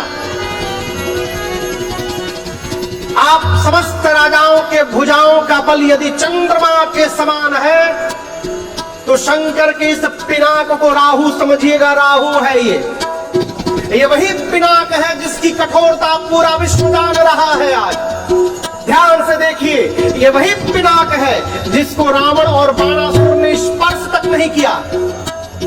इसकी कठोरता से सब परिचित हैं। आज ध्यान से सुनिएगा, इस राज समाज में आप में से जो भी राजा यहाँ आकर इस धनुष को उठाकर झुकाकर इसकी प्रतिष्ठा चढ़ाकर और इस धनुष को तोड़ेगा, त्रैलोक्य में उस राजा की जय जयकार होगी। और हम कहते हैं, इस धनुष के टूटने के बाद हमारे महाराज श्री जनक जी की लाडली श्री जानकी जो बिना मन में कुछ विचार किए उस वीर का वरण कर लेंगी। यही हमारे महाराज जनक की प्रतिज्ञा है। जैसे बंदी जनों ने प्रण सुनाया, एक साथ 150-200 राजा खड़े हो गए। हम तोड़ेंगे, हम तोड़ेंगे। बंदी जनों का बैठो, सब लोग बैठो, सब लोग बैठो, सब लोग एक संग मिल के तोड़ी होगा। एक एक करके आइएगा, सबको अवसर मिलेगा। सबसे पहले आसन पर सरकार जो राजा बैठे थे, नंबर 1 की कुर्सी पर, बंदी जनों ने कहा चलिए आप प्रयास करिए। जैसे आदेश मिला, गोस्वामी जी कहते परिकर बांधी उठे, खड़े होकर राजा सबसे पहले अपन धोती टाइट से बांधे। कहे दम लगीला में कहीं धोती न खुली जाए। कपड़ा टाइट किया, अपन मुकुट व्यवस्थित किए, जाने के पहले थोड़ा वार्म अप किए, व्यायाम, और मन ही मन अपने इष्ट भगवान को प्रणाम किए। बोले प्रभु नाथ, आई एम गोइंग देयर। प्रभु मैं जा रहा हूं, प्रभु कृपा करिएगा हमसे टूट जाए आज ये धनुष, आज हम ही से टूट जाए प्रभु। उस सभा में कम से कम 10,000 राजा थे। कितने राजा? जब एक राजा अपने भगवान से बोला ना कि प्रभु हमसे टूट जाए, तो जो 9,999 राजा बैठे थे वो तुरंत अपने भगवान से बोले प्रभु बचाइएगा, इससे ना टूटने पाए प्रभु। अब कहां एक राजा, कहां हजारों राजा। गोस्वामी जी कहते हैं राजाओं को जैसे अनुमति मिली, अब दूसरा राजा चला है उधर से पूरा व्यायाम करते, मैं तोड़ के दिखाऊंगा, मैं तोड़ूंगा। तो जो राजा वापस जा रहे थे वो राजा अपने मन में बोले हाँ हाँ जा जा जा जा जा जा उठाई बात बुझाई जा। एक एक करके राजा आते गए हो, तोड़ना तो बहुत दूर की बात, किसी ने धनुष को धरती से तिल भर इधर उधर नहीं खिसकाया। एक राजा की जब बारी आई ना बाबूजी, तो राजा अपने स्थान पे खड़े हुए, धनुष को देखे और प्रणाम करके बैठ गए। बगल का राजा बोला मैं किस कायर के बगल में बैठा हूं? उस राजा ने कहा मैं कायर नहीं हूं। उसने कहा मैं क्या बोलूं, हम लोग तो प्रयास भी किए, तुम तो प्रयास भी नहीं किए। उस राजा ने कहा मैं धनुष तोड़ने के लिए नहीं आया हूं, हम राजा कहलाते हैं, भूपति हैं, और जिस सीता का विवाह है वो इसी भूमि से जन्म ली है, इस नाते सीता हमारी बेटी हो गई। हम बेटी से विवाह करने नहीं आए हैं, बेटी को विवाह में आशीर्वाद देने आए हैं, इसलिए हम प्रयास करने नहीं जाएंगे। जिनके कछु विचार मन माही, चाप समीप महीप न जाए।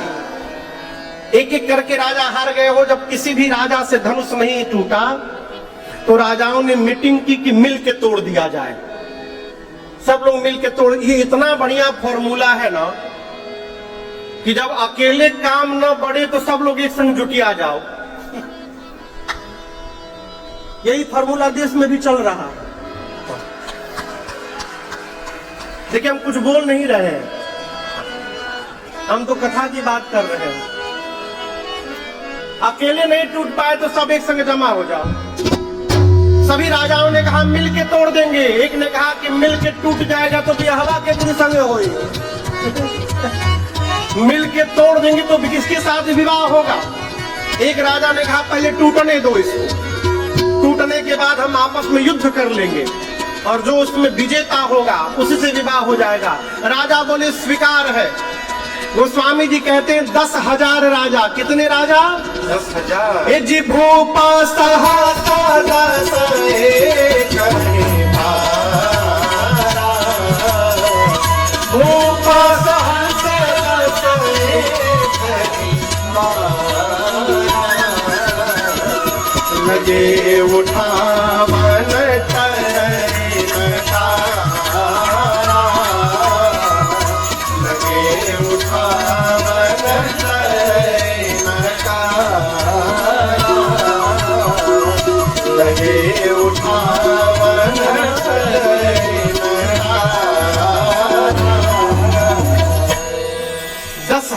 राजा एक साथ प्रयास किए हो, परंतु धनुष अपने स्थान से तिलमात्र भी इधर उधर नहीं डगमगाया।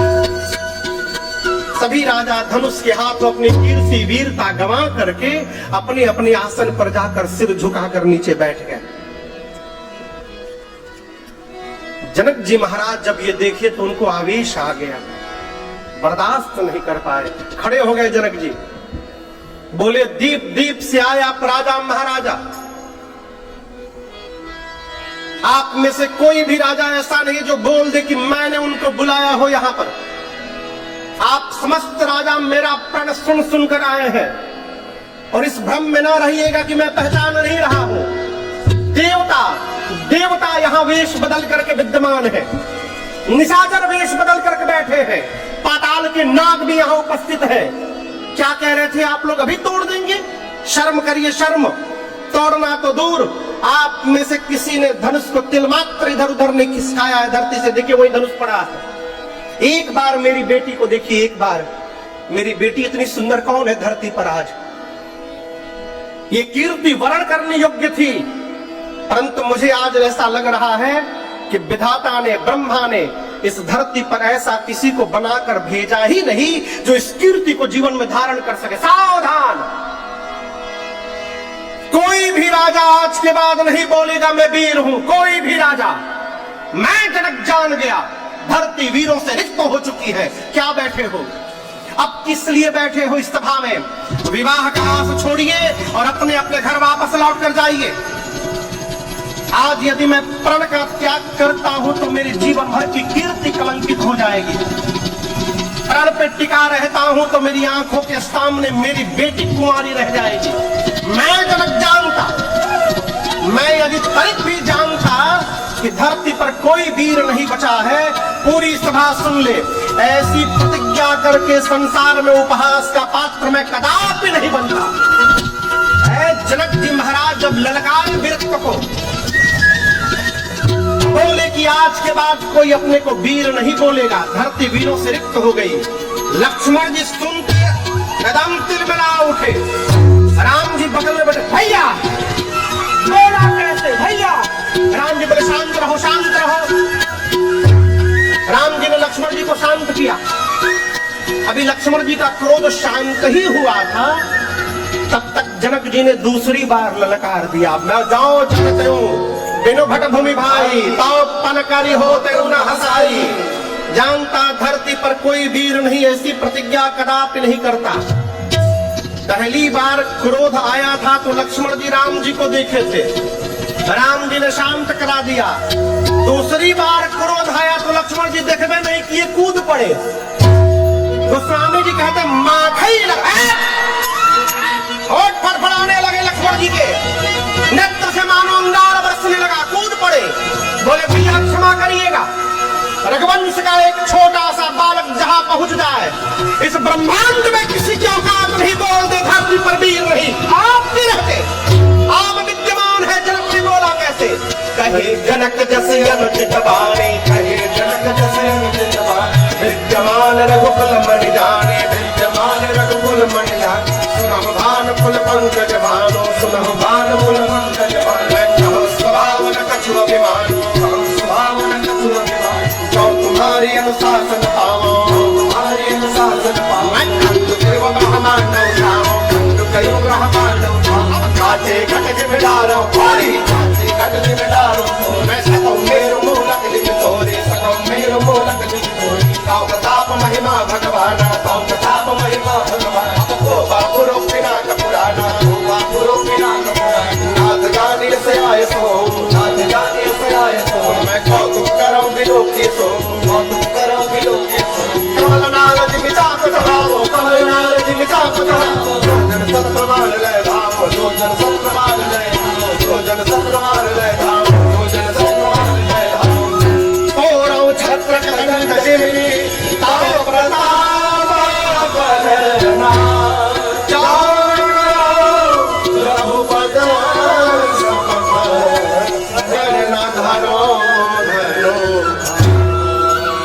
लक्ष्मण जी गरजे कहे भैया आप विद्यमान हैं और आपकी उपस्थिति में ये बात कही गई है। जनक ने बोला कैसे धरती पर कोई वीर नहीं है? आप बैठे रहिए, आप बैठिए, मुझे आज्ञा करिए। मुझे पूरी सभा सुन ले, ये धनुष क्या है? पूरी सभा के सामने बच्चे जिस प्रकार गेंद हवा में उछाल देते हैं, मैं पूरा का पूरा ब्रह्मांड उछाल दूंगा। बच्चे जिस प्रकार हाथ से कच्चे घड़े को फोड़कर चूर चूर करते हैं, मैं ब्रह्मांड को खंड खंड कर दूंगा। खेत से बच्चे जिस प्रकार मूली ले आते हैं, सुमेर पर्वत को छिन्न भिन्न कर दूंगा। धनुष को उठाऊंगा, उठाकर 100 योजन तक छोड़ कर दिखाऊंगा। और यदि नहीं कर पाया प्रभु, आपके चरणों की सौगंध लेता हूँ, लक्ष्मण अपने जीवन में दोबारा हाथ में धनुष बाण को धारण नहीं करेगा।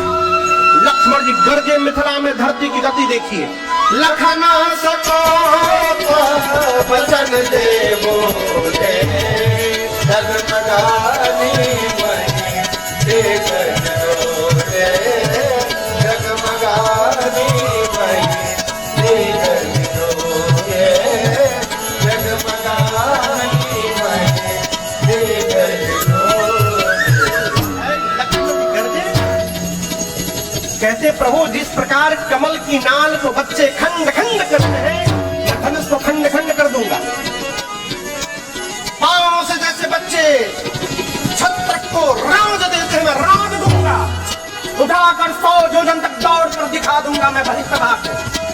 लक्ष्मण जी गर्ज पूरी धरती कांपने लगी, राजाओं का आसन डोलने लगा। राम जी और सीता जी प्रसन्न हो गए। जनक जी महाराज डर गए, अरे राम अभी छोटका गरजा है तो पूरी धरती कांपने लगी, बड़का बैठा है अभी है? छोटके खड़ा भया, धरती को हिला के रख दिया।